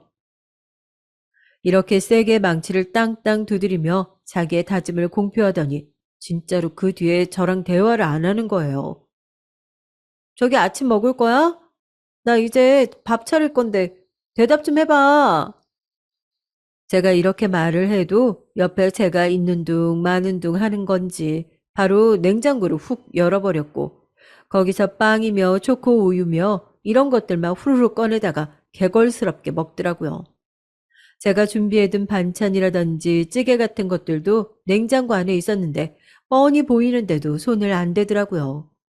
처음에는 답답했지만 이러다가 말겠지. 1, 2주면 괜찮겠지 생각했어요. 하지만 남편은 그러고도 계속해서 이런 냉전 상태를 야멸차게 이어갔고 제가 보내는 톡이나 전화도 도통 받질 않았습니다. 어떻게 한 집에 살고 있으면서 이럴 수 있는 건지 나중에는 분노가 폭발해서 남편에게 와장창 터뜨렸어요.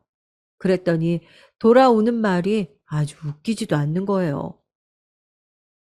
그럼 너 우리 엄마한테 사과해. 네가 엄마한테 사과하는 거 안 보면 나는 이대로 너랑 살기가 힘들어. 솔직히 요 얼마간 나 많이 생각해 봤거든? 아마 나만 생각한 게 아닐걸? 너도 아마 잠깐은 뇌리에 스쳤을 것 같은데 말이야. 이렇게 살 거면 둘이 계속해서 살 필요가 없을 것 같아. 잘 판단하는 게 좋을 거야. 이처럼 마치 협박을 하듯 자기 엄마한테 사과를 하라면서 저를 물고 늘어지더라고요. 결국 저는 울며 겨자 먹기로 갑작스런 물살을 타고 이렇게 상황이 바뀌어진 것에 당황스러워하며 뭘 잘못했는지 잘 모르는 채로 어머니에게 사과를 드리게 됐어요. 제 말실수 하나로 이혼을 하자고 붙잡고 늘어지는 남편을 이해할 수 없었고 미웠어요. 하지만 어찌되었건 저에게 뭔가 잘못이 있어서 책 잡히고 싶지 않았고, 그리고 이걸로 이혼이라니 솔직히 너무 황당했거든요.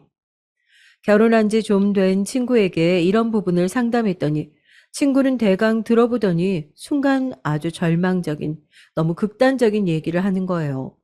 듣고 깜짝 놀라서 그런 쪽으로는 연결짓지 말라고 했는데 아무리 생각해봐도 이런 추측을 괜히 하는 건 아닌가 봐요. 야, 너 아무리 봐도 말이야. 내가 이런 얘기 좀 미안하지만 네 남편 여자 있는 것 같아. 남자들 절대 쥐뿔도 없이 이혼할 생각 안 한다? 애기 안 생긴다고 고작 그깟 짓거 가지고 그렇게 물고 늘어지다가 니네 엄마랑 너랑 사이가 뭐 언제는 좋았다고 좀 싸웠다고 이혼하자고? 그건 그냥 계기인 거고 구실인 거지. 자기는 나쁜 놈 되고 싶지는 않은데 이혼을 하고 싶고. 그러니까 괜히 그 빌미를 너한테 있는 척 저렇게 몰아가는 거야. 어머, 뭐야? 왜 말을 그렇게 해? 그런 상황까진 아니야. 그렇게 말하지 마.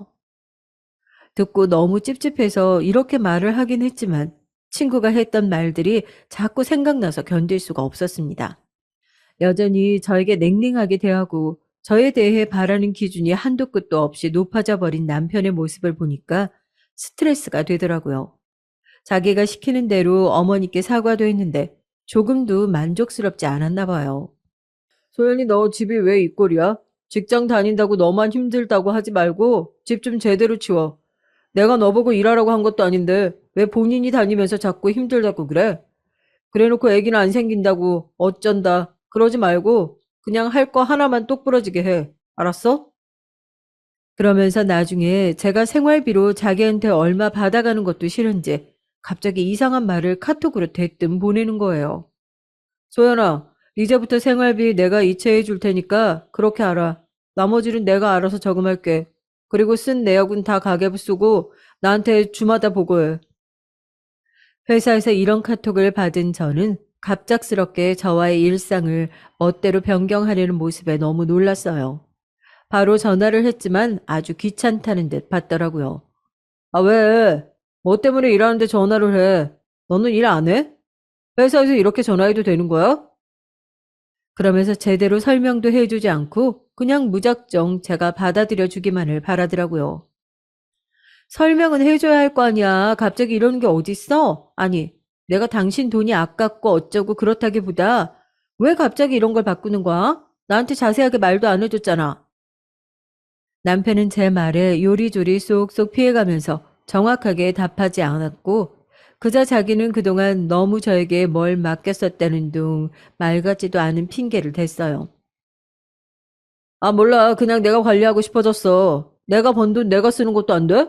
솔직히 월급 내가 너보다 훨씬 더 버는데, 이걸 갖고 너한테 보내놓고 나는 용돈 타 쓰는 거 너무 웃기잖아.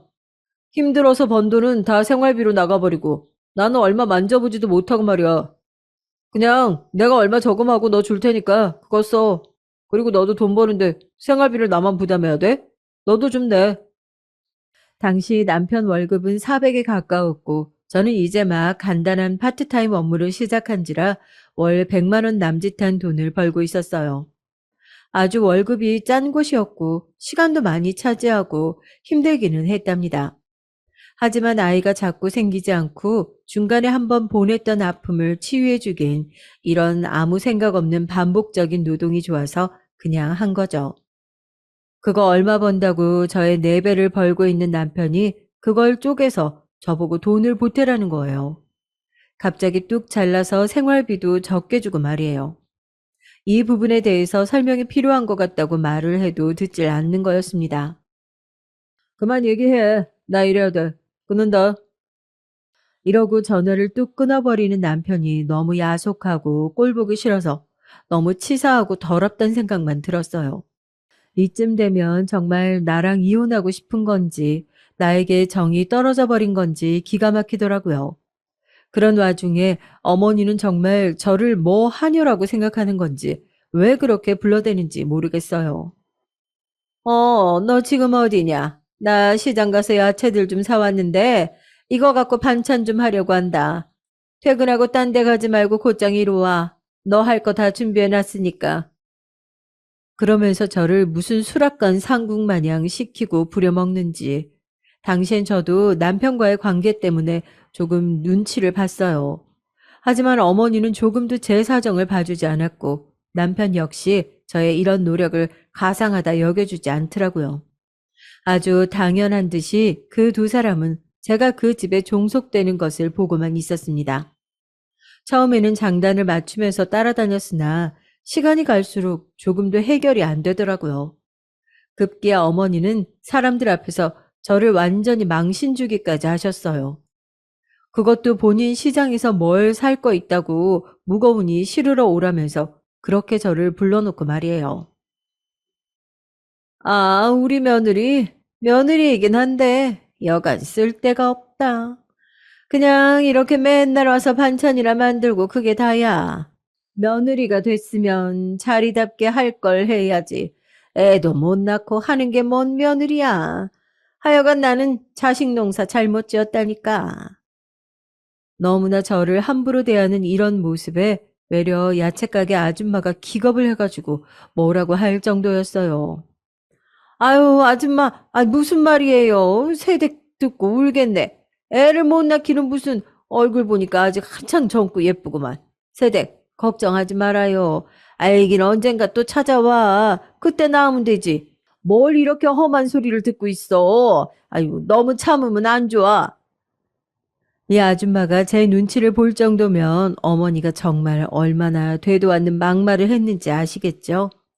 이런 취급을 받으면서도 저는 소처럼 코 꿰어 끌고 다녔는데 남편은 그런 부분을 조금도 고마워하지 않았어요.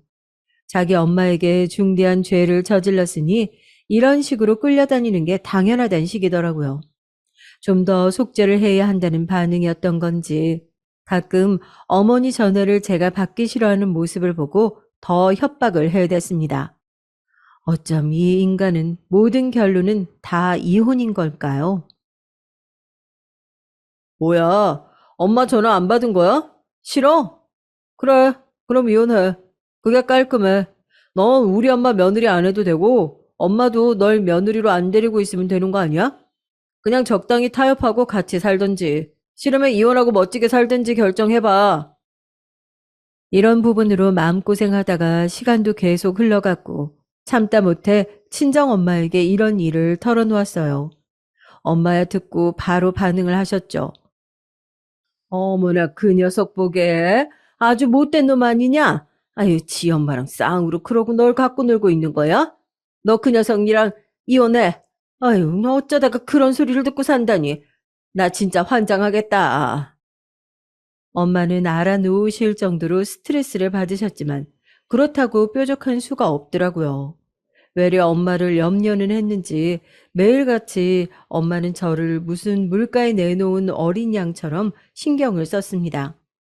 그런 부분이 은근히 남편은 거슬렸는지 왜 맨날 엄마랑 통화하냐며 시비를 걸어대더군요. 뭔가 좀 피로하게 느껴지고 저도 슬슬 이런 관계에 지쳐가고 있었는데 그런 와중에 저는 말도 안 되는 소식을 전해 듣게 됐어요. 그냥 제가 피곤하고 지쳐서 그런 줄 알았는데 몸에 이상한 신호가 자꾸 오고 있었던 거예요. 어지럽기도 하고 살이 갑자기 훅 빠지기도 하고 처음에는 그저 단순히 몸살처럼 지나가는 줄 알았거든요. 그런데 차원이 다른 상황이더라고요. 제일 먼저 엄마가 듣고 기겁을 하셨고 거의 쓰러지기 직전이셨죠. 그 전에 딸 사위 때문에 마음고생하던 건 아무래도 아니라는 걸 체감하셨으니 하늘이 무너지는 기분이셨겠죠. 아, 세상에, 이게 뭐야? 아, 이게 무슨 일이냐고. 유방암? 아, 왜 병원을 한 군데서만 검사해? 다른 곳도 가봤어? 아니, 아니, 잠깐 가만 있어봐. 엄마 아는 사람 중에도 있는데, 아니, 거기가 아니고, 진짜 그 뭐야 이게, 아우, 말도 안 돼. 어떻게 네가 젊은 애가 그렇게 되냐고. 엄마 역시 횡설수설하면서 이런 상황을 제대로 받아들이지 못하고 계시더라고요. 저 역시 뭐 받아들인 것도 아니고 그냥 일단 누군가에게 전달은 해두고 싶어서 말을 한 거였어요.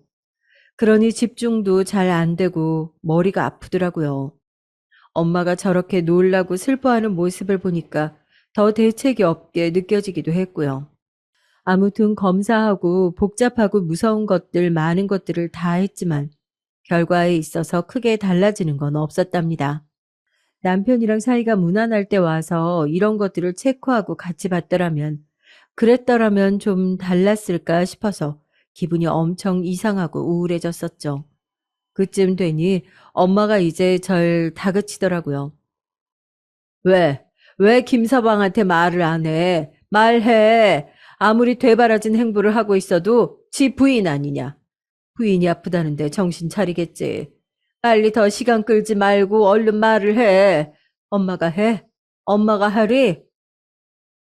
제가 아픈 건 그렇다 치고 결혼한 딸이 같이 살고 있는 사위로부터 조금의 케어도 받지 못하고 혼자 끙끙 앓고 있었으니 엄마도 답답했겠죠. 엄마가 정말 먼저 얘기를 시작했다간 상황이 더 복잡하게 꼬일 것 같아서 저는 남편에게 말을 했어요.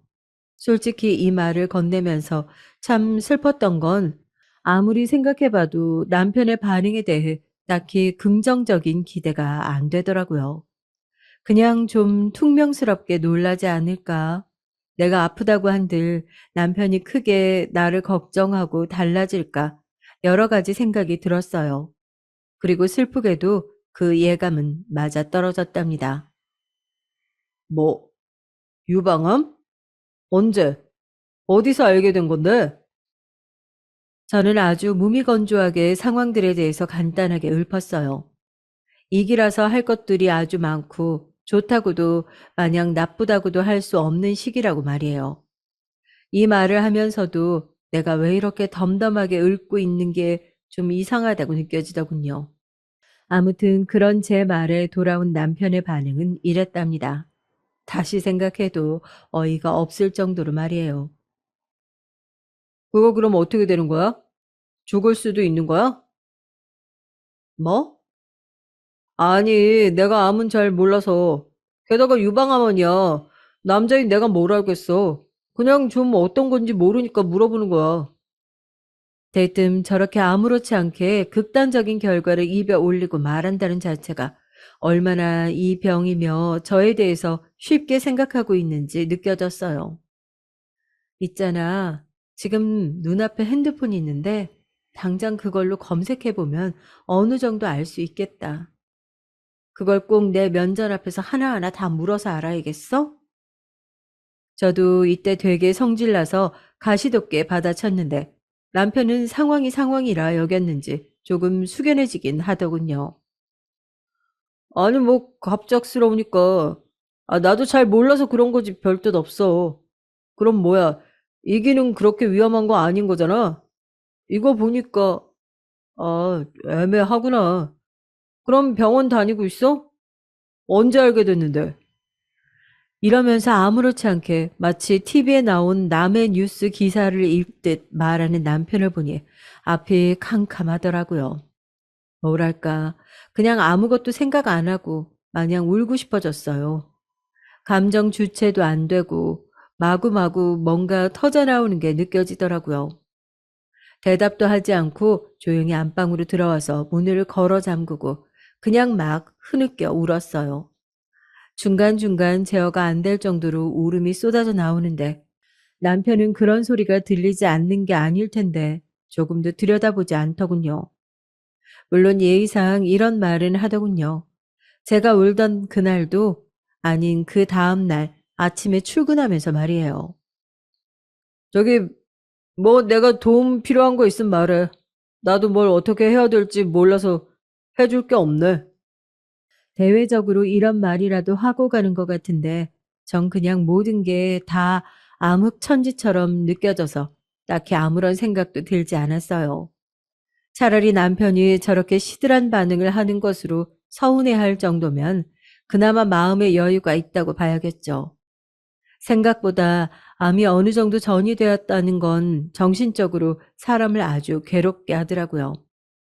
어지간한 마음다짐으로는 이 상황을 잘 건너가기 힘들 것 같아서 무척 마음이 어려웠어요. 이때 저는 친구들 누구에게도 말하지 않았고 그냥 엄마랑 남편만 알고 있는 선에서 오래도록 머물러 있었답니다. 아, 딱 한 사람 제 입으로 더 말한 사람이 있어요. 너무 어처구니 없게 말하게 되었답니다. 그 대상은 바로 저희 어머니였어요. 남편이 말하지도 않았던 건지 저보고 무슨 놈의 김장을 하자고 전화를 하신 거예요. 너 언제 시간 되냐? 빨리빨리 김장 해치워야지. 아주 해마다 지겨워 죽겠다. 적당한 날 잡아가지고 이번엔 너무 많이 하지 말고 한 100포기만 하면 될 것 같다. 시간 언제 되는 거야? 이런 어머니에게 저는 한숨이 팍팍 나오는 와중에 다시 좀 진정하고 말씀을 드렸는데 돌아오는 반응이 무슨 완전 코미디 그 자체더군요. 뭐, 유방암? 아이고, 세상에. 그게 진짜냐? 네, 어머니. 그렇게 됐어요. 일단 좀 치료에 집중해야 될 것 같아서 상황이 좀 그러네요. 그랬더니 저에게 대뜸 하신 말은 차마 험한 꼴 날까 걱정돼서 저희 엄마한테는 말을 못했어요. 아유, 그럼 너도 젊은 애가 어쩌다가 그렇게 된 거냐? 아휴, 근데 그럼 이거 어떡하지? 아, 김장을 어떻게 한다 해? 아유, 누구랑 같이 해야 되나? 진짜 이건 뭐 그냥 가끔 마주치던 동네 미용실 아줌마한테도 이런 말은 못하지 않을까 싶었어요. 어떻게 자기 아들이랑 살아주는 며느리가 유방암에 걸려서 심각한 상태에 있다는데 김장 걱정을 그 앞에서 하고 있답니까? 말이라도 아무리 안 내켜도 일단 병에 관련된 화제로 얘기를 하고 마무리를 지어야 되는 거 아닌가요? 전화 끊고도 너무 기가 막혀서 잠깐 정적이 있다가 일단 그조차도 그냥 무시할 수밖에 없었어요.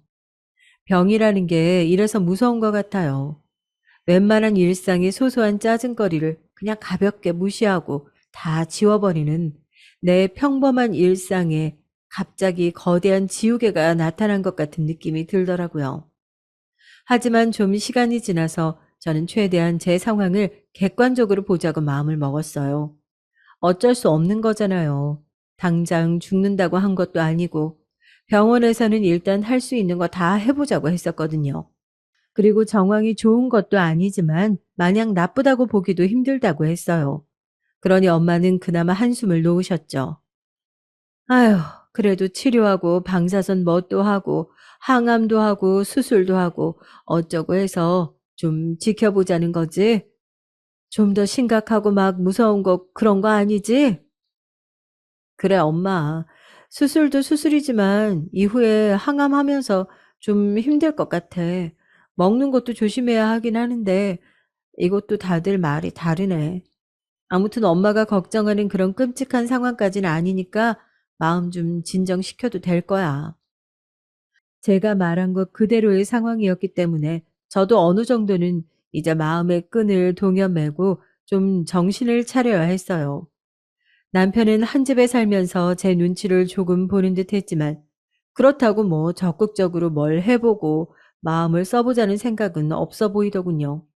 사실 제가 그런 아픈 상태가 아니었다면 이렇게 숨막히듯 이어지는 무관심한 일상들을 어떻게든 결론을 내리려고 했을 거예요. 그런데 당장 제 건강이 영순위인데 뭘 더 따져보겠어요. 그러다 보니 남편이 어떤 일상을 자기 나름대로 살아가고 있는지 저는 알 길이 없었어요. 헌데 그러던 어느 날 힘없이 방에 누워있던 저는 거실에서 남편이 통화하는 걸 듣게 됐습니다. 저도 잠결에 대충 듣긴 했지만 제 귀 안에 또렷하게 박히는 걸 보니 꿈이 아니었던 것이죠. 아, 엄마. 나야. 아, 왜 자꾸 전화해서 물어봐. 나도 모른다니까. 아, 며칠 전에 물어봤더니 또 그렇게 막 다 끝난 병은 아닌가 봐. 아, 이래저래 뭐 하고 뭐 하면 그럭저럭 산다던데. 아, 요즘 암이 뭐 옛날 암 같은 거 아니잖아. 아, 저렇게 당사자가 말하는 거 보니까 어찌어찌 살겠지 뭐. 딱 봐도 제 병에 대해서 얘기하고 있는 것 같았는데 돌아가는 대화 패턴이 아주 극악한 수준이더라고요. 해도 해도 그렇지 저랑 남편이 한 며칠 만나서 결혼하고 이제 막 4, 5개월 된 사이도 아닌데 하늘이 무너지는 것 같은 기분이 들었습니다. 아, 몰라. 쟤랑은 어떻게 해야 될지 나도 대책 없어. 아, 근데 뭐 더 데리고 살 이유가 있나? 돈벌이도 못해, 뭐도 못해. 아프다고 저렇게 죽상하고 있으니 나도 아주 죽을 맛이야. 아유, 인생에 보람이 없다니까. 쟤 저거 암만 아니었으면 진즉 나도 결론 내렸지. 아, 근데 지금 타이밍이 이렇게 돼서 나도 죽겠어, 엄마. 와, 남편은 그냥 제가 너무 거추장스러워서 죽겠나 봐요.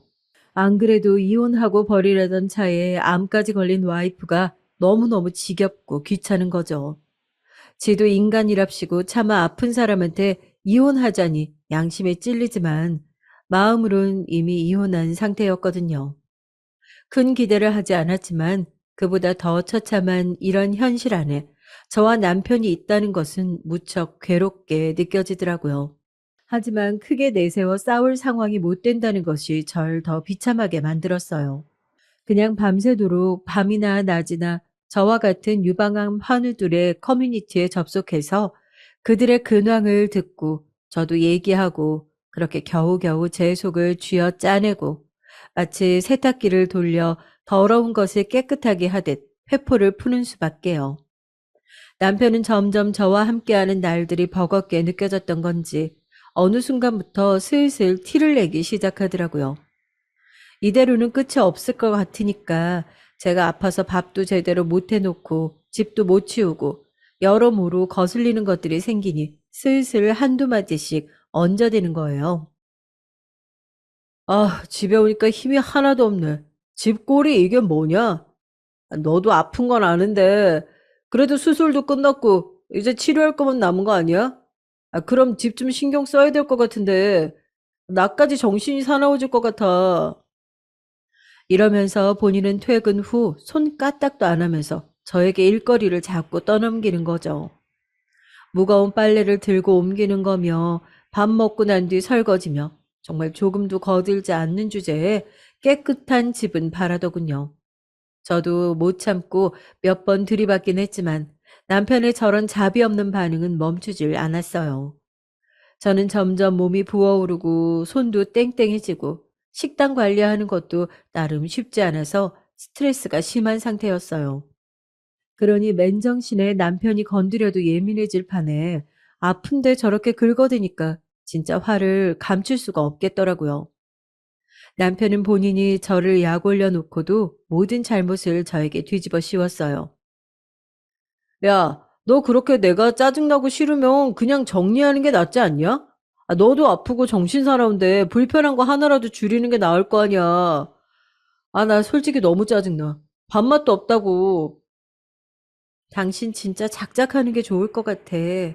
내가 보통 상황이 아닌 거 알면서 말을 그따구로 해야겠어? 사람이긴 하냐, 진짜? 이때 마지막에 거의 울듯이 차올라서 억울하게 쏟아 부었는데 남편은 그런 저에게 더욱 악랄하게 짓거려댔어요. 마치 정 떨어지길 바라다 못해 이골이 난 사람처럼 말이에요. 눈에 막 살게 어린 듯 저를 구석으로 몰아가더라고요. 사람? 사람이긴 하냐고? 그러니까 이 정도로 말하는 거야. 진작 정리하려고 하는데 네가 자꾸 눈치 없는 척 모른 척하고 있는 건 뭔데? 아, 뭐 어때? 더 심한 말 해줘? 솔직히 너 그렇게 불어 터져서 퍼져 있는 거 보면 진짜 밥 먹을 맛이 안 나. 네가 옆에 없고 저만치 소파에 처 누워 있어도 신경 쓰여서 못 먹겠다고. 너 말 진짜 잘했다. 나보고 사람이냐고? 왜 사람이지 못하게 만들어? 왜 열받게 만드냐고. 이따위 폭언들을 퍼부어대는 남편과 일일이 상대하기도 벅찼던 건 정말 엄청나게 예민해 있던 시기라 조금만 신경 써도 머리가 깨질 듯 아프고 어질어질한 데다가 수술한 부위도 이따금 아파왔어요. 머리도 숭숭 빠지던 터라 그냥 제가 선수 쳐서 밀어버리고 모자를 쓰고 있었고 혈색도 나쁘다 보니까 당연히 평범하지 않은 상태였죠.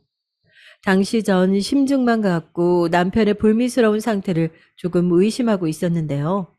왜냐면 아무리 봐도 이전 친구가 했던 말처럼 남편의 움직임이라든지 돈을 쓰고 다니는 모양새, 입고 꾸미고 다니는 모습들이 평소 같지 않았기 때문이에요.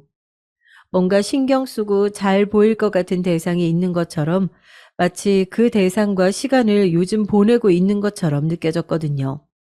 그리고 아니나 다를까 그 예상은 엇나가지 않았습니다. 남편의 멍청한 실수로 인해서 그 묘연한 어떤 대상과 남편이 시간을 보내고 있음을 저에게 걸리게 됐거든요.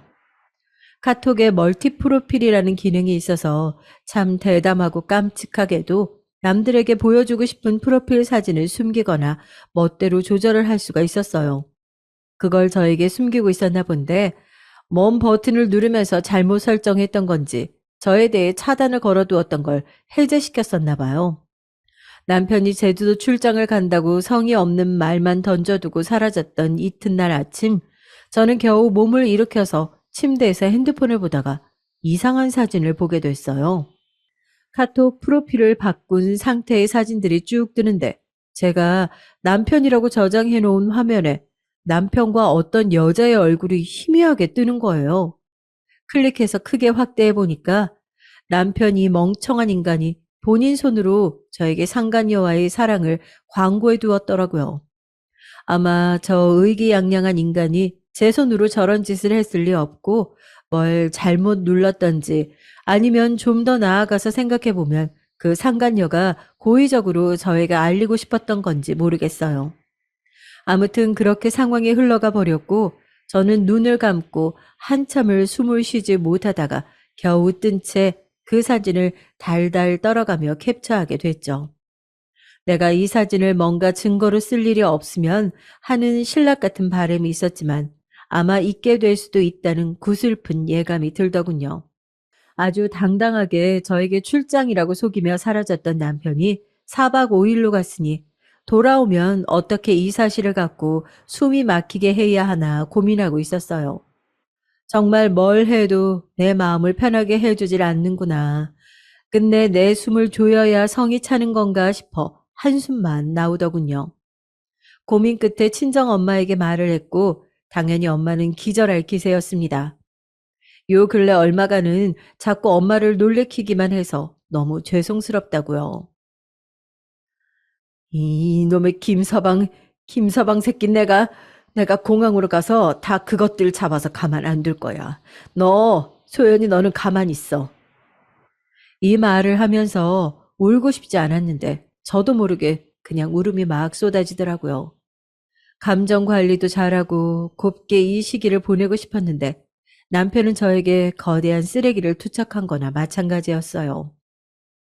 엄마, 나 일단 좀 진정해야 되는데 이 인간 하는 꼬락지 보면 정말 죽어라 하는 것 같아. 어쩜 이러나 같이 키워온 강아지도 이러진 않겠는데 말이야.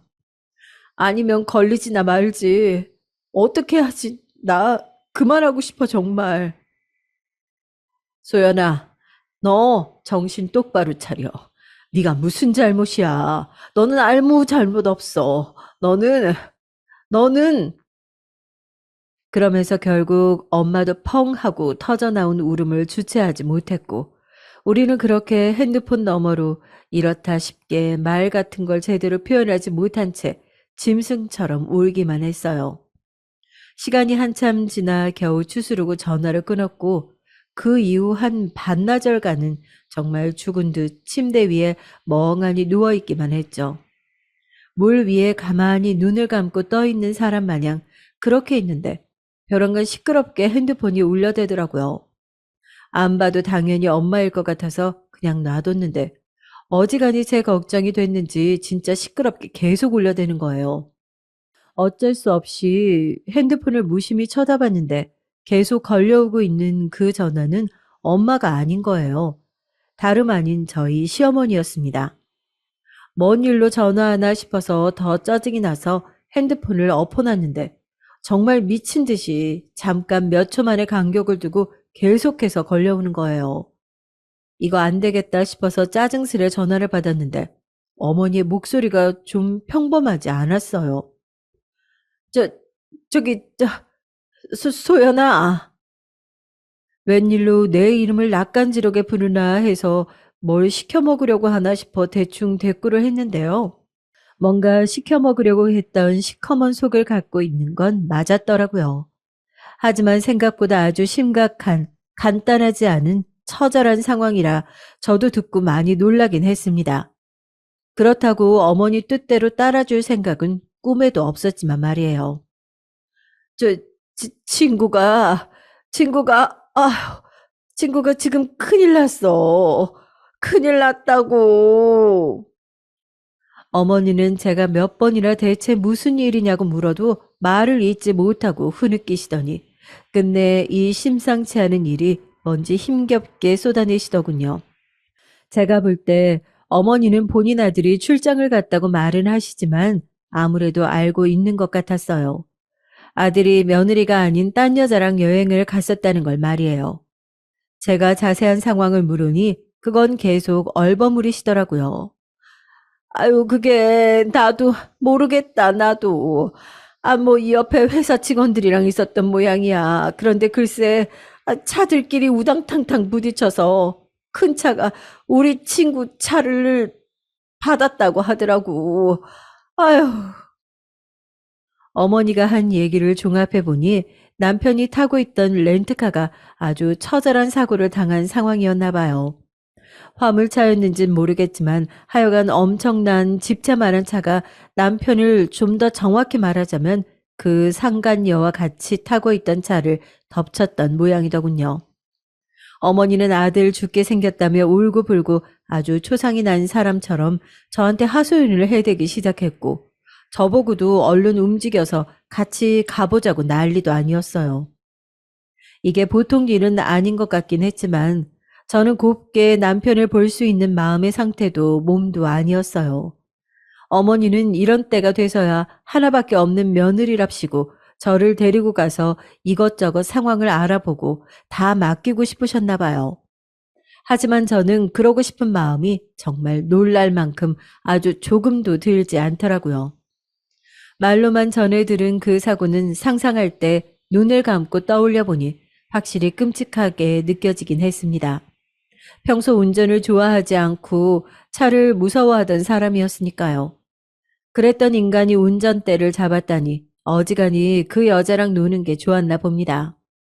어머니한테 이런 일을 내가 가타부터 알고 있다고 새삼 이 지경에 말하기도 다 버겁고 모든 게 귀찮게 여겨지더라고요. 어쩌면 인과응보가 아닐까요? 남편이 제 비극적인 일상에 조금이라도 신경을 기울여 주었다면 적어도 저는 같이 찾아가서 상황을 정리해 주려는 척이라도 했을 거예요. 부부로서, 남녀로서의 감정이 남아있지 않다고 해도 말이에요. 같이 산 날들이 있고 보낸 시간들이 있으니까 적어도 인간 대 인간으로 예의는 지켰을 거란 말이에요. 그런데 그 간단한 것조차 하고 싶지 않아져서 적당하게 어머니에게 거절 의사를 표현했어요. 역시나 아주 노발대발하면서 노인네가 지가 나한테 했던 짓거리나 지 아들이 했던 것들은 잘도 까먹고 심파를 찍고 있더라고요. 아니, 암이 그렇게나 대수냐? 네 남편 다 죽게 생겼어. 당장 목숨이 끊어지게 됐다고. 여차하면 반병신 될 수도 있다던데. 너는 할 거 뭐 다 끝났다며 움직일 수도 있고 할 거 하면서 왜 안 간다는 거야? 아, 네가 인간이냐, 응? 아주 엄한 화풀이를 어머니는 저에게 퍼부으면서 남편이 산 송장이 된 상황에 안 움직이는 저를 독한 년이라며 막말을 서슴지 않으시더군요. 그렇게 퍼부을 시간에 본인이 우리 중 가장 몸이 멀쩡한 주제에 자기 혼자 가서 알아보면 되겠구만. 왜 시끄럽게 하나 싶어 전화를 끊어버렸어요. 엄마에게 이 사실을 전했더니 어이없으신 듯 하면서도 한편으론 무서워하시더라고요. 세상에. 아이, 그럼 식물인간이 될 수 있는 거야? 네, 참, 어이가 없다. 세상사 말이야. 돌아가는 게 진짜 무섭다. 아, 너가 그렇게 당하고 있을 때 엄마는 아무것도 못 해줘서 매일 죽을 것 같았어. 근데 진짜 인과응보인지 그런 게 있는가 보다. 그래, 세상 공짜는 없어. 죄 짓고는 못 산단 말이 어느 종교에나 통하는 이유가 있는 거지. 아이고, 웬일이냐, 진짜. 엄마는 내심 저에게 모질게 굴고 버리려고 했던 남편을 본인이 어떻게 좀 야단쳐서 버릇을 잡으려고 했지만 그게 뜻대로 되지 않았잖아요. 그러니 더더욱 짠함과 원망, 분노가 컸던 것 같아요. 그 와중에 사위가 저런 불의의 사고를 당했다고 하니까 당연히 쌤통이란 생각까진 할 수 없겠지만 어쨌건 그렇게 안쓰럽다, 불쌍하다는 생각 역시 할 수 없는 거죠. 이후 며칠 지나면서 정황에 대해 얘기가 계속 나왔던 모양인데 우리 어머니는 본인 아들에 대한 관심이나 지극히 쏟을 것이지 저에 대해서 도통 포기하지를 않더라고요. 정말 눈을 떴다 하면 전화가 걸려왔고 집을 찾아오겠다고 문자를 남기는 바람에 어쩔 수 없이 받았어요. 그런데 세상에 며칠 지나지 않아 받아본 그 전화 너머에 남편 목소리가 들리더군요. 엄마, 엄마 잠깐만 소연이 좀 바꿔줘봐. 나 그 핸드폰 좀 줘. 이러면서 중얼대는 소리가 들리기에 저도 뭐 아예 궁금하진 않았던 건 아니기에 일단 숨을 죽이고 있었어요. 어, 여보세요? 저기, 소연아, 소연아, 나야. 아마 본인 핸드폰이나 이런 건 다 박살났던지 제가 남편 핸드폰으로 뭐 걸어보지도 않았지만 연락도 안 왔거든요. 계속 어머니 전화를 통해서 소통을 하고 있었는데 이때 자기가 중간에서 가로채는 걸 보니 확실히 다 망가졌나 봐요. 아무튼 저는 받아서 성의 없이 대꾸를 했고 남편은 그런 저에게 상대적으로 아주 간절한 모드로 한마디를 더 하려고 붙어 있더군요. 나, 나 지금 장난 아니야. 큰일 났어. 엄마한테 들었지? 응, 들었지, 소연아?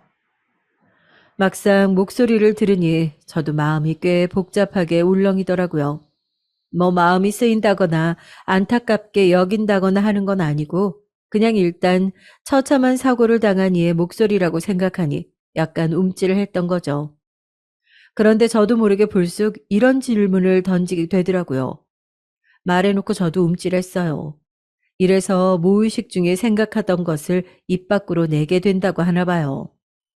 저기 누구랑 갔어, 제주도? 출장? 출장 아니지? 여자랑 간 거였지? 맞지? 불쑥 이렇게 말을 해놓고도 돌아올 남편의 답이 궁금해서 견딜 수가 없더라고요. 남편이 닿아 죽게 생길 만큼 크게 다쳤다는 내용에는 저 스스로 무서울 정도로 초연했으면서 막상 이 부분은 뭐라 할지 무척 궁금해졌습니다.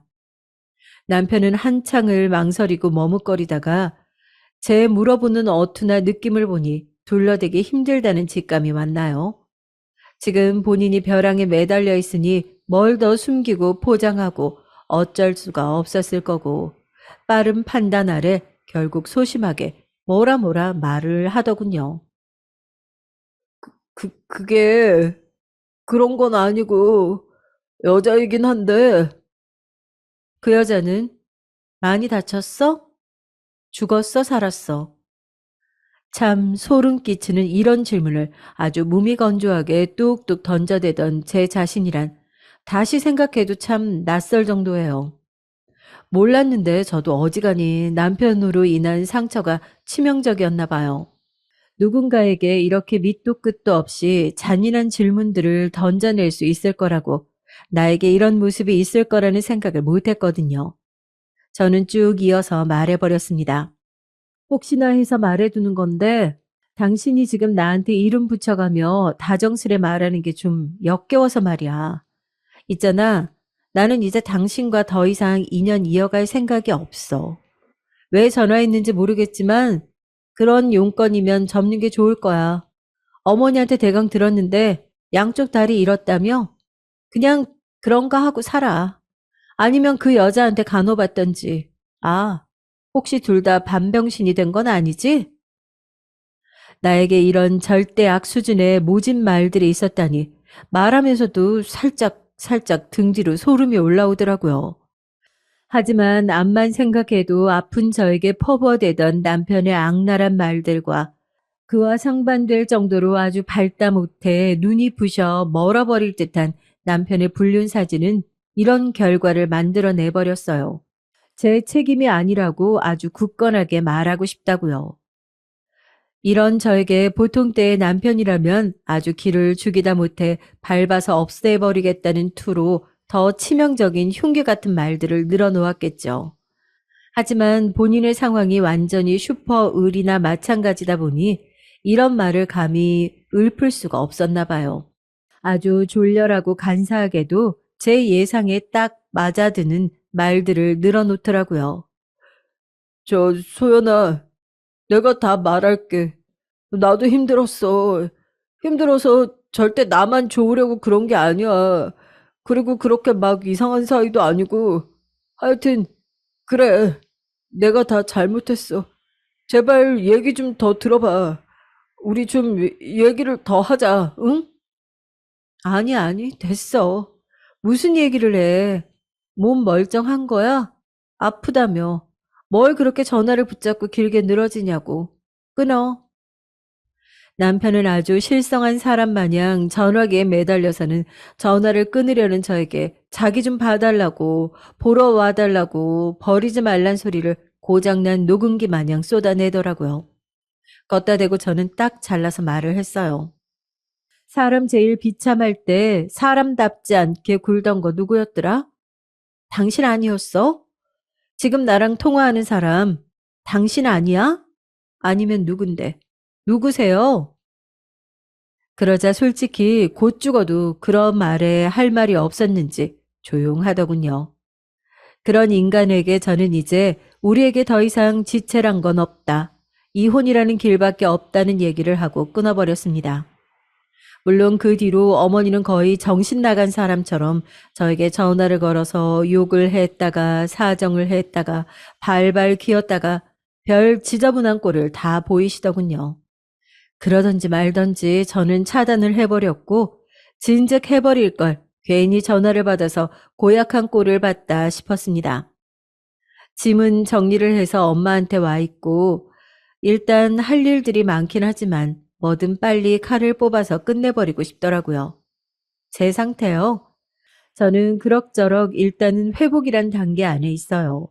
이후로 어떻게 될지 모르지만 최대한 제 몸 상태에 대해서는 이제 더 이상 긍정 이상의 생각은 그만두고 싶어요. 충분히 남편으로 인해서 시달렸고 나 혼자 건너기도 힘든 이 위태위태한 징검다리를 저 인간에게 시달리고 싶지 않거든요. 이미 충분히 힘들고 괴로운데 저 인간으로 인해 돌아갈 다리마저 끊기고 싶지 않아요. 저만 생각하면서 살고 싶습니다. 뭐 남편과 상간녀의 사이가 어떻게 되었는지 알고 싶지 않지만 이혼만은 절대 하고 싶지 않은 듯한 남편의 말로는 상간녀도 처참하게 다쳤다고 하더군요. 어느 정도 다쳤는지 몰라도 장님과 절름발이가 서로 의지하며 이 세상 잘 살아가 보라고 하고 욕설을 퍼부었어요. 이제 정말로 조금도 그쪽에 신경을 기울이지 않고 저 혼자 단돌이 잘 하면서 살아가고 싶습니다.